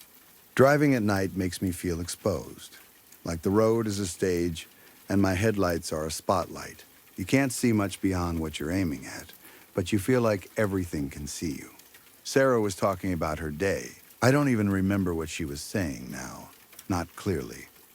I just remember her voice, calm and familiar, filling the car like it belonged there. I nodded along, made the right noises, laughed in the right places. I was close to home. I could see the shapes of trees and street signs I'd known since I was a kid. Then I saw the school zone sign. It was the sign for my elementary school, right by my neighborhood. It wasn't a big school, just one of those plain brick buildings with a small parking lot and a playground out back. During the day, kids would cross from the apartments across the street, and there was usually a crossing guard in the morning. At night, it was always dead, but the school zone sign was flashing. It's one of those signs that blinks when you're supposed to slow down, with bright lights that get your attention, even if you're half asleep. Seeing it on at midnight made my foot lift off the gas without me thinking. My stomach did that small instinctive drop, like I'd just missed a step on a staircase. "Hey," I said into the phone. The school zone light's flashing. There was a pause. "What do you mean?" Sarah asked. "I mean the light that tells you to slow down for the school zone," I said. "It's turned on." "No, I mean, why is it on?" "I don't know," I said, looking at the school as I passed the entrance to the parking lot. The building sat back from the road, dark windows, no cars. Maybe there's some kind of event? No, wait, the school's empty. "Did you slow down?" "Yeah," I said again, and the word came out flatter than I meant it to. Right then, I heard 2 short knocks on my window. Not a branch, not a pebble kicked up by a tire, 2 clean taps, like knuckles against glass. My heart jumped so hard it felt like it stalled. I jerked my head toward the sound, eyes wide, but there was no one there. Just darkness outside the driver's side window, the faint outline of the sidewalk and the flashing sign reflecting in the glass. "Oh my God," I blurted. That scared the shit out of me. The phone crackled with sudden interference, like someone had dragged a finger across a radio dial. Sarah's voice came through a second later, thin and broken for a moment. "What happened?" "I just heard something knock on my window," I said, trying to laugh, trying to make it sound normal. "I'm kind of freaked out." "Maybe you should," she started. My phone beeped with the sound of a hang-up. I stared at it for half a second like it had insulted me. The call screen was gone. No warning, no call failed, just nothing like it had never happened. I looked at the signal bars. They were there. My battery was fine. I reached down to call her back, thumb hovering over her name. That's when I realized I wasn't really getting any closer to my street. It took a moment to register.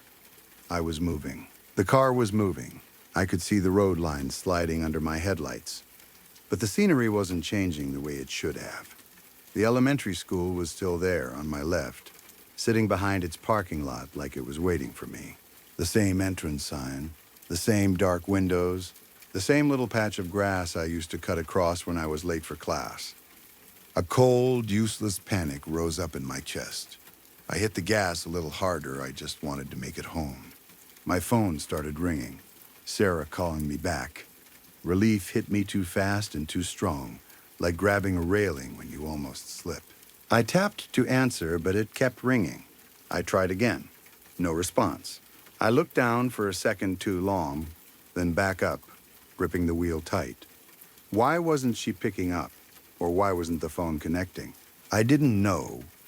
I didn't have the mental space to figure it out. It couldn't have been more than 10 seconds that I'd been near that school zone sign. 10 seconds, maybe less. But when I pressed the gas, nothing changed. The car responded, the engine got louder, the speedometer climbed. I could see the white dashed lines on the road zipping past faster and faster. The feeling of speed was real. The vibrations in the steering wheel were real. But the school stayed. 50 miles per hour, then 55, 60. I heard my own breathing get shallow. 85. The engine roared like it was trying to pull itself out of the hood. The streetlights blurred. The road lines became a steady rhythm of white flashes. I should have been past the school in seconds. I should have been turning onto my street. Instead, the elementary school waited patiently, exactly where it had always been, as if the road had turned into a treadmill and I was running hard just to stay in the same place. My phone kept ringing. It should have gone to voicemail by now. The sound was unbearable, bright and constant. And at the same time, it felt far away, like it wasn't coming from the speaker but from somewhere behind my eyes. I was so locked into the panic that I barely noticed the silhouette in the road ahead. At first, it was just a darker shape against the darkness, standing motionless in my lane. My brain didn't know what to do with it. I didn't slow down. I didn't swerve. I just kept going, like my mind refused to accept that a person could be there, in the middle of the road, in a school zone, after midnight, with no cars around and nowhere to be coming from. Then I hit it. I felt the impact before I fully understood it. A heavy, sickening jolt through the front of the car, like driving over something you can't name. I slammed on the brake so hard the seatbelt cut into my shoulder. The tires screeched. The world lurched forward and then stopped. My engine hummed for a moment. My ears rang. My hands shook on the wheel. I had just hit someone. The thought landed in my head like a brick. Everything else got pushed aside. Logic, fear of the weird road, fear of the flashing sign, all of it replaced by one simple, horrifying reality. I needed to call the cops. I needed to help. I needed to get out. I couldn't just sit there. I reached for the door handle without thinking. The second I felt the click of the handle and heard the car unlock itself, my heart dropped straight through my stomach. A hard, certain knowledge rushed into me so fast, it made me dizzy. Do not open the door. Not, maybe don't. Not, it's safer to stay inside. It was more like an absolute rule, like gravity. I was suddenly sure that if I opened that door, something final would happen. Something I couldn't take back. My fingers fumbled for the lock button. I hit it once, twice. When I heard the car click locked again, a thin thread of relief ran through me, shaky and weak. That little click did something else too. It made me notice what I hadn't noticed until that second. My engine had stopped. The hum was gone. The idle vibration was gone. Even the faint rattle of the car's old interior was gone. It was like someone had reached into the world and turned off the background noise. I sat there in cold, undeniable silence. The only sound left was my phone ringing, over and over, and even that sounded wrong, like it was echoing inside my skull instead of coming from the seat beside me. I don't know how long I sat there. 3 minutes, maybe. It felt like an hour. My body was flooded with adrenaline, and that made time stretch and warp. I stared at the windshield. The school zone sign kept flashing, steady and indifferent. Then I heard a scraping sound. At first it was so soft I thought it was the wind. Then it got a little louder, a little more deliberate. It sounded like nails against glass. But the weird part was how it felt. It didn't just reach my ears. It pressed against the inside of my head, like the sound was happening behind my forehead. When I finally focused on it, I caught movement in the rearview mirror. A dark shape was at my back window. Thin, disjointed arms flailed against the glass, like a rag doll that didn't know how to move right. The hands dragged across the window in frantic streaks. Something smeared on the glass, dark, wet lines that caught the light when the school sign flashed. I heard a faint groan, barely more than a whisper, but it didn't sound far away. It sounded right in my ears, like the voice was coming through earbuds I wasn't wearing. Hate, help, me.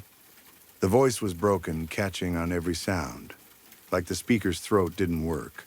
The words were hard to understand, but what hit me wasn't the message. It was the feeling. The voice was deeply familiar. Not in the sense that I recognized it exactly, but in the way a smell can send you back to a childhood room. It gave me a strong sense of déjà vu, like I had heard it before in a dream, or in a memory I'd spent years trying not to touch. The scraping continued, faster now, and the shape pressed itself harder against my back windshield. You hurt me, it whispered. P, please, save me. I couldn't bring myself to turn around. I couldn't risk seeing it directly. I stared into the rearview mirror like that little rectangle of glass was the only safe way to look, the only way to keep distance between us. The figure was pitiful in a way that made my stomach twist. It wasn't standing. It was more like it was clinging, dragging itself, spreading itself across the glass like it didn't have the strength to hold itself up. The arms bent wrong. The head was a shadowy lump that seemed to shift in and out of shape, depending on the angle of the flashing light. I was in pure panic, but it was a locked-up kind of panic. My body wouldn't move. My hand hovered near the lock button like I could keep the situation under control if I just kept the doors sealed. My phone kept ringing. "I hear you in there," the voice said, still inside my ears. Don't leave me here to die." The words hit me with a strange sense of guilt, like it wasn't accusing me of hitting it with my car, but of something older, something I'd already done once. Then, somewhere in the distance, a siren started wailing. It didn't sound right either. It was too thin, too far, like a siren playing on a cheap speaker outside the world. Still, it was a siren. It meant help. It meant witnesses. It meant reality. I don't think I fully noticed until the flashing red and blue lights appeared in my rearview mirror, pulsing over the shape on my back window. For a moment, the lights made the figure look less like a shadow and more like something with edges, something with limbs that were too long in some places and too short in others. A police car pulled up behind me and stopped. Even then, the siren didn't seem to get any louder. It stayed distant, like the sound didn't understand how close it was supposed to be. It kept wailing for a few seconds after the officer stepped out of the car, like a poorly edited sound effect in a low-budget movie, out of sync with what I was seeing. I tried to force my thoughts into order. "Okay," I told myself. "You were speeding. You hit someone. Now the police are here. This is bad, but it's normal bad. This is the kind of bad people survive. This is paperwork and court dates and guilt and consequences." not whatever this other thing is. I was still staring at the rearview mirror, still hearing the ragged breathing and the whispering, when two sharp knocks hit my driver's side window. I jumped so hard my elbow slammed into the door. I turned my head, but the darkness outside was thick. I couldn't make out details, just the vague shape of a tall person standing by the window, the outline of a uniform maybe, the reflection of the flashing lights. I moved my hand toward the window controls to roll it down, and stopped. Something deep in my gut, the same instinct that had screamed at me not to open the door, rose up again. It wasn't fear of getting arrested. It was fear of letting anything in, fear of making contact, fear that the moment I lowered the window, the boundary between me and whatever was happening would disappear. "Please step out of the vehicle," the man said briskly. His voice didn't sound like it was coming from outside my window. It sounded like it was coming from inside my ears. The officer knocked again. This time the knocks were faster and harder, like he was losing patience. Each one landed in my skull like a hammer. "Please exit the vehicle. Do not make me use force. You are required by law to exit the vehicle." The words were the same kind of official memorized phrasing you hear in videos online. But the delivery was wrong. The voice was too close, too loud. It was like someone had put a microphone in my head and turned the volume up. I covered my ears. It didn't help. The knocking and yelling kept getting louder and louder, stacking on top of each other. The pain built behind my eyes like pressure, like my head was going to split. The voice from the back window started whispering again at the same time, desperate and broken, as if it was competing with the officer. "H, help. Don't leave me." Everything blended together into one unbearable sound. I hunched over the steering wheel, shaking, trying to breathe, trying to think. I felt like I was drowning in noise. "Stop," I screamed from somewhere deep in my chest. "Please make it stop." "Make what stop?" Sarah's voice said, confused and clear. "Are you feeling okay?" I blinked. The phone call had gone through. The ringing was gone. The yelling was gone. The whispering in my ears was gone. The scraping at the back window was gone. I sat up slowly as if I was afraid to disturb the air. The police car behind me was gone. The road looked normal. The school was behind me now, the way it should be, fading into the dark. The street ahead led toward my neighborhood. I could hear my car again, the low idle, the faint rattle in the dash, the normal background sound of an old engine trying its best. My hands were still clamped around the steering wheel so tightly my fingers ached. Wait, I said into the phone. My throat felt raw. "Give me a second." I took the keys out of the ignition with shaking fingers, as if turning the car off would prove I had control. Then I started it again. The engine caught normally. The headlights stayed steady. A car honked as it swerved around me. The driver, annoyed at the guy, stopped in the road for no reason. The honk sounded perfectly normal, perfectly real, and somehow that made me feel worse, like the world had resumed without noticing what had just happened to me. I put the car in drive and eased forward. The road moved like it was supposed to. The scenery changed, houses appeared, street signs passed. No treadmill, no endless school. "I'm fine," I said, even though my voice didn't sound fine. Sarah was quiet for a beat. "Why'd you hang up?" she asked. I didn't, I almost said, but I could hear how crazy that sounded. I tried to piece together something that would make sense. I got pulled over," I said. And even as the words left my mouth, I hated them. "You mean you got pulled over earlier?" she asked. "No, I mean just now," I said. "That doesn't make any sense," Sarah said slowly. "Are you sure you're okay?" "I'm just tired." She kept talking to me until I got home, and I kept answering like a person having a normal phone conversation. I laughed at something she said. I told her I'd see her tomorrow. I said, "Good night." I went inside, locked the door, and stood in my kitchen for a long time, staring at nothing. When I talked about it with her later, in daylight, It sounded worse. Everything does. She told me she only took a few seconds to pick up when she called me back. She said she hadn't heard anything strange on her end. She said I sounded weird, like I was distracted, but not like I was screaming in pain. It would have been easy to say I imagined it. Easy to call it a panic attack or a brief psychotic break or a stress thing. I hadn't been sleeping well. I'd been drinking more than I should. I'd been dealing with the aftermath of getting my car totaled earlier in the year, and I'd been nervous driving at night ever since. If you line up enough normal stressors, you can explain almost anything. So that's what I did. I didn't tell anyone else. Not my friends, not my family, not a doctor. I stayed home more. I avoided driving at night.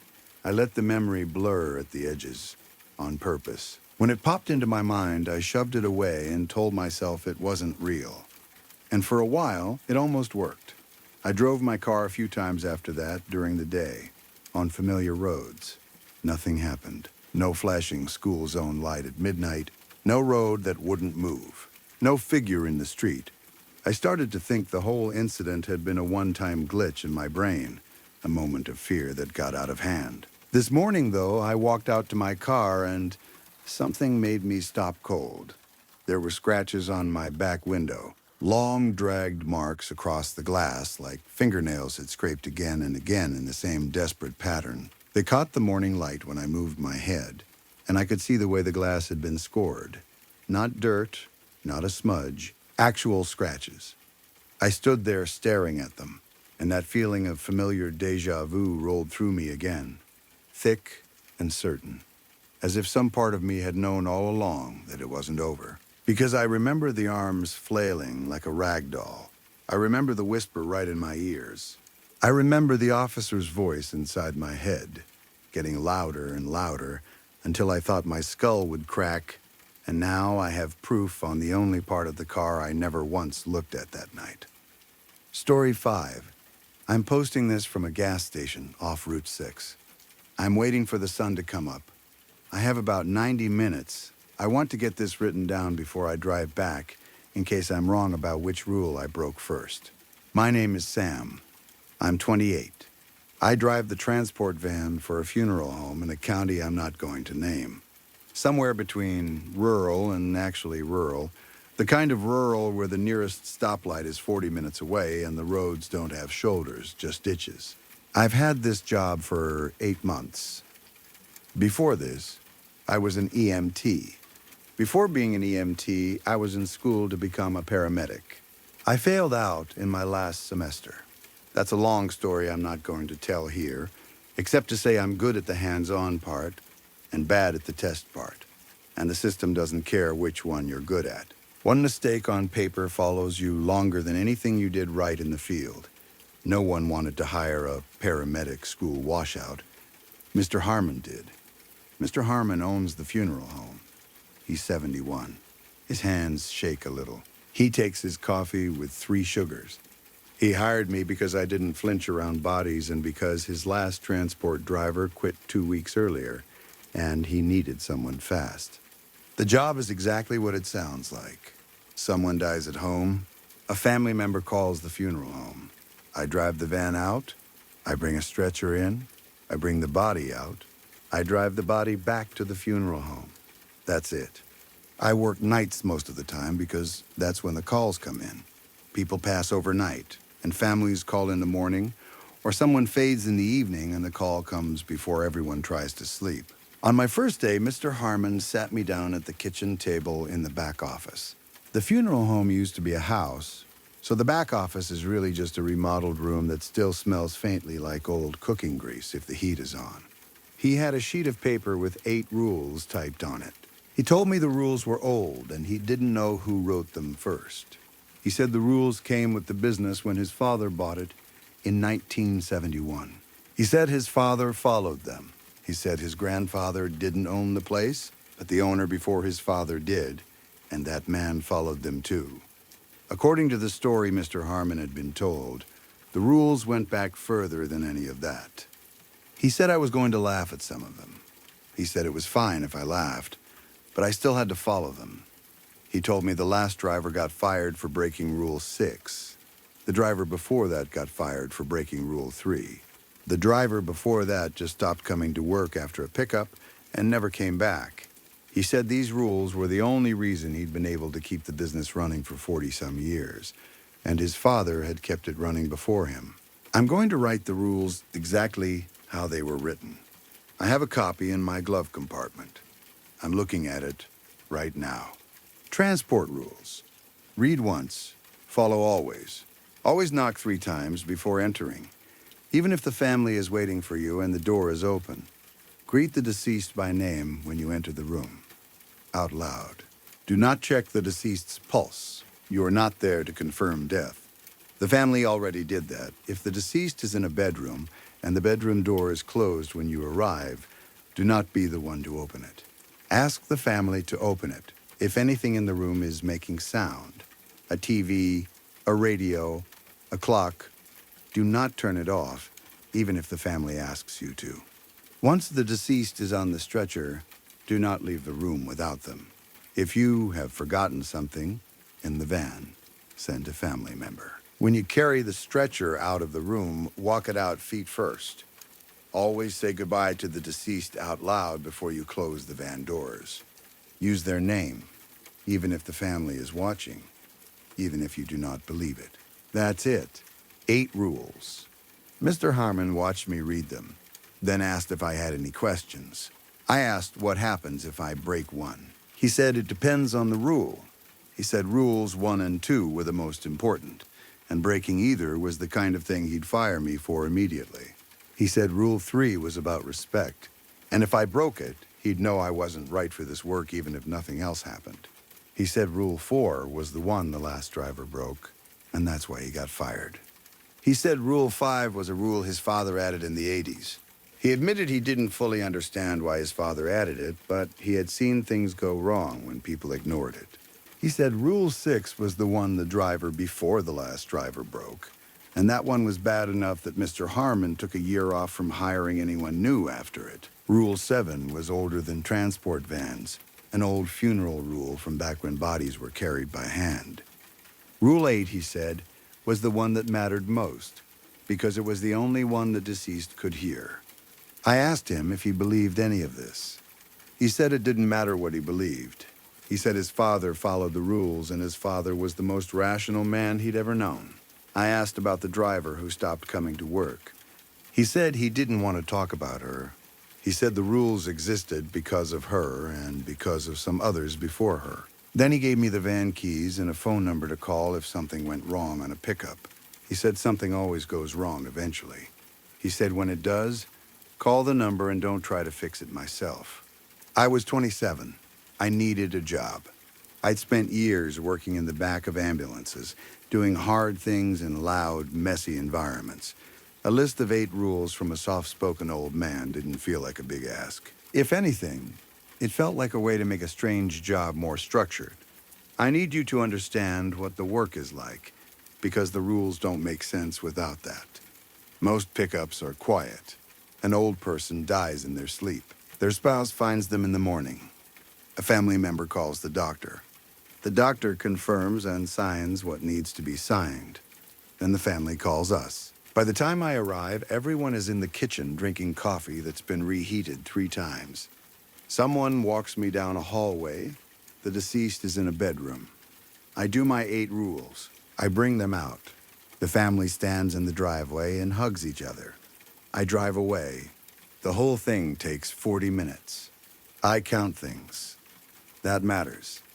I count steps from the front door to the body. I count the seconds between when the family leaves the room and when I start moving. I count my breaths while I work. I started doing it in EMT training as a way to stay calm, and it turned into a habit that sticks to everything I do. My boyfriend says it's the most neurodivergent thing about me. He's not wrong. I've done 47 transports in 8 months.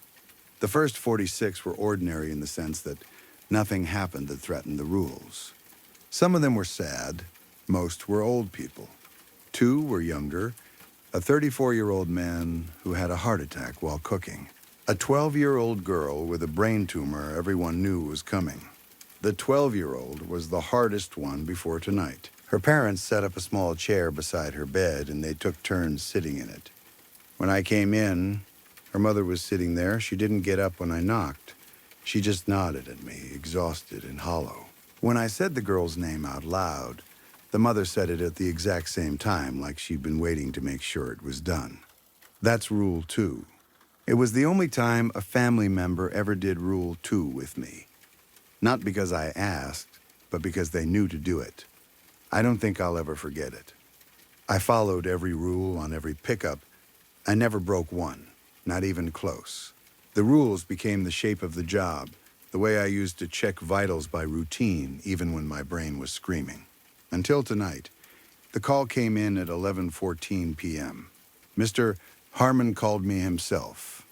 He said the family requested an immediate transport and the location was farther out than usual. He gave me an address almost an hour from the funeral home, deep in the part of the county with no streetlights where GPS gets unreliable and then just stops pretending. He said the deceased was a woman in her 60s, named Ruth. He said she died a few hours ago, and her husband was the one who called. The drive out was the longest I've done. I counted 23 minutes between the last lit intersection and the turnoff to her road.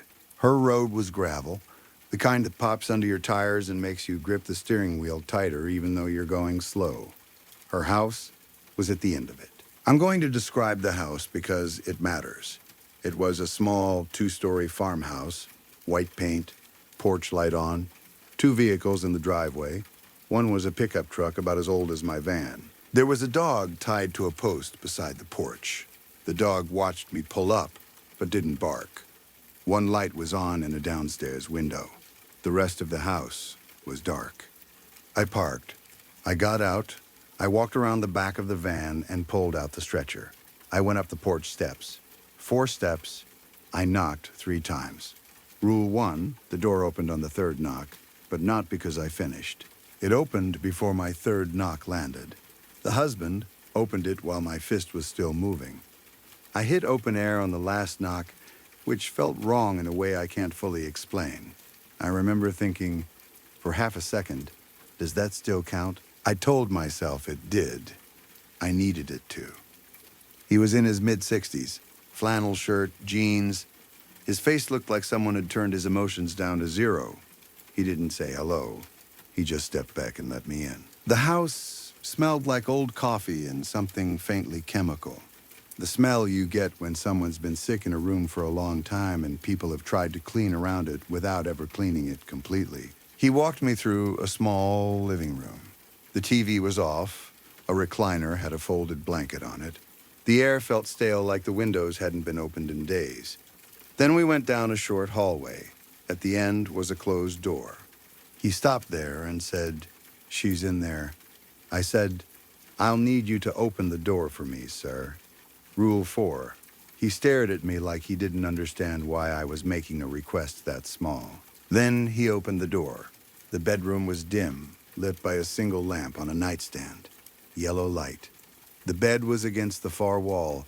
Ruth lay on her back with her arms folded on her chest, eyes closed, mouth slightly open. Gray hair, quilt pulled up to just under her shoulders. She looked like she'd been posed that way, carefully, by someone who didn't want her to look scary. I stepped into the room and said, "Hello, Ruth," out loud.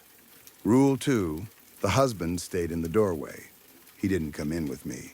That's unusual, but it's not against the rules. Some people can't be in the same room once the reality becomes too clear. I've seen that before. There was a small clock on the nightstand. The old kind with 2 bells on top, the kind that ticks loud enough to be irritating. It was ticking. It was loud enough that I could count the ticks, which I did. I counted 12 ticks while I unfolded the stretcher. The ticking was steady. At that point, it was the only sound in the room besides my breathing. I prepared the stretcher. I'm not going to describe the whole process. It's not the point. I did what I was trained to do. I did not check her pulse. Rule 3. I positioned the stretcher beside the bed and got ready to transfer her. That's when I noticed another sound. It was faint. It came from under the bed. It sounded like breathing. Not Ruth's breathing. Ruth wasn't breathing. This was different. Low and slow.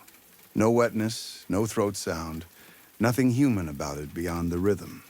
Just air moving in and out, calm and steady, like something asleep. I stopped and listened. I counted the breaths. 6 breaths in 15 seconds. The rate of someone in a deep sleep. I looked at Ruth. Her chest didn't move. I looked at the husband. He stood in the doorway, watching. I said, "Sir, is there an animal under the bed?" He said, "No." I said, "Is there anyone else in the house?" He said, "No." The breathing continued, unchanged, coming from directly under where Ruth's body lay. 6 breaths in 15 seconds.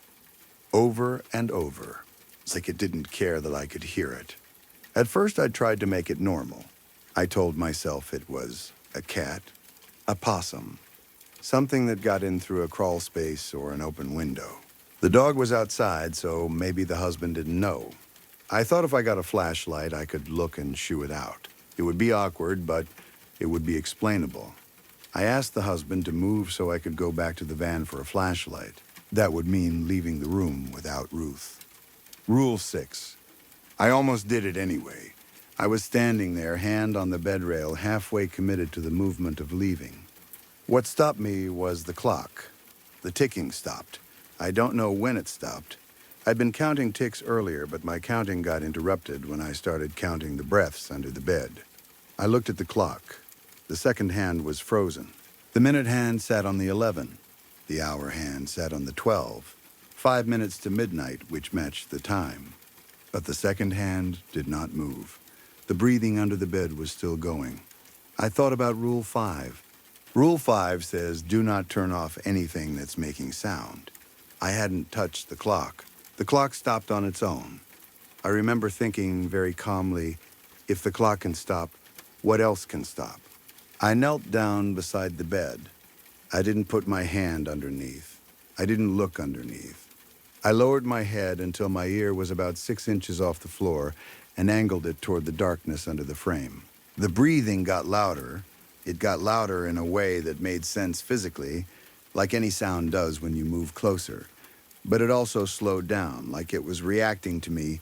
The pace dropped from 6 breaths in 15 seconds to 4, then to 2.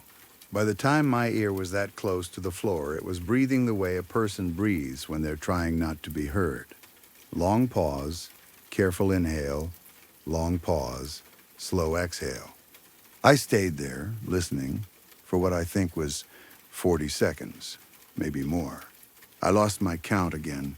Then the breathing stopped completely. I sat back on my heels. The room felt thicker, like the air had changed density. I looked at the husband. He hadn't moved. His eyes were on me, but not on my face. They were fixed just past my shoulder, like he was watching something in the space behind me. I looked at Ruth. She was unchanged, eyes shut, mouth open slightly, hands folded. I'm going to tell you what I did next, because this is where everything splits into before and after. I stood up. I walked to the bedroom door. I asked the husband to step into the hallway with me. He did. I closed the bedroom door behind me, leaving Ruth alone inside. That broke Rule 6. I walked him to the front door and opened it. I asked him to sit on the porch and wait until I called for him. He didn't ask why, he didn't argue, he just walked outside, sat on the porch steps beside the dog, and waited. The dog still didn't bark. It just watched, eyes bright in the porch light. I went back to the bedroom door. I didn't open it right away. I knocked 3 times. I know how that sounds. Rule 1 is about entering a home, but I had already been in that bedroom and I had already left. I knocked because it felt like the rules were bigger than the paper, like the rules were a boundary, and I had stepped over it once, and I needed to step back correctly if I was going to survive it. Then I opened the door. The room looked the same. Ruth looked the same. The lamp was still on. The clock was still frozen. There was no breathing. I stood in the doorway and listened for 30 seconds. I counted the seconds carefully. Nothing under the bed, No sound at all except my own breath, and even that felt too loud, so I kept holding it without meaning to. The silence was complete. I went in. I sat up again. I transferred Ruth to the stretcher. Everything about her body was exactly what it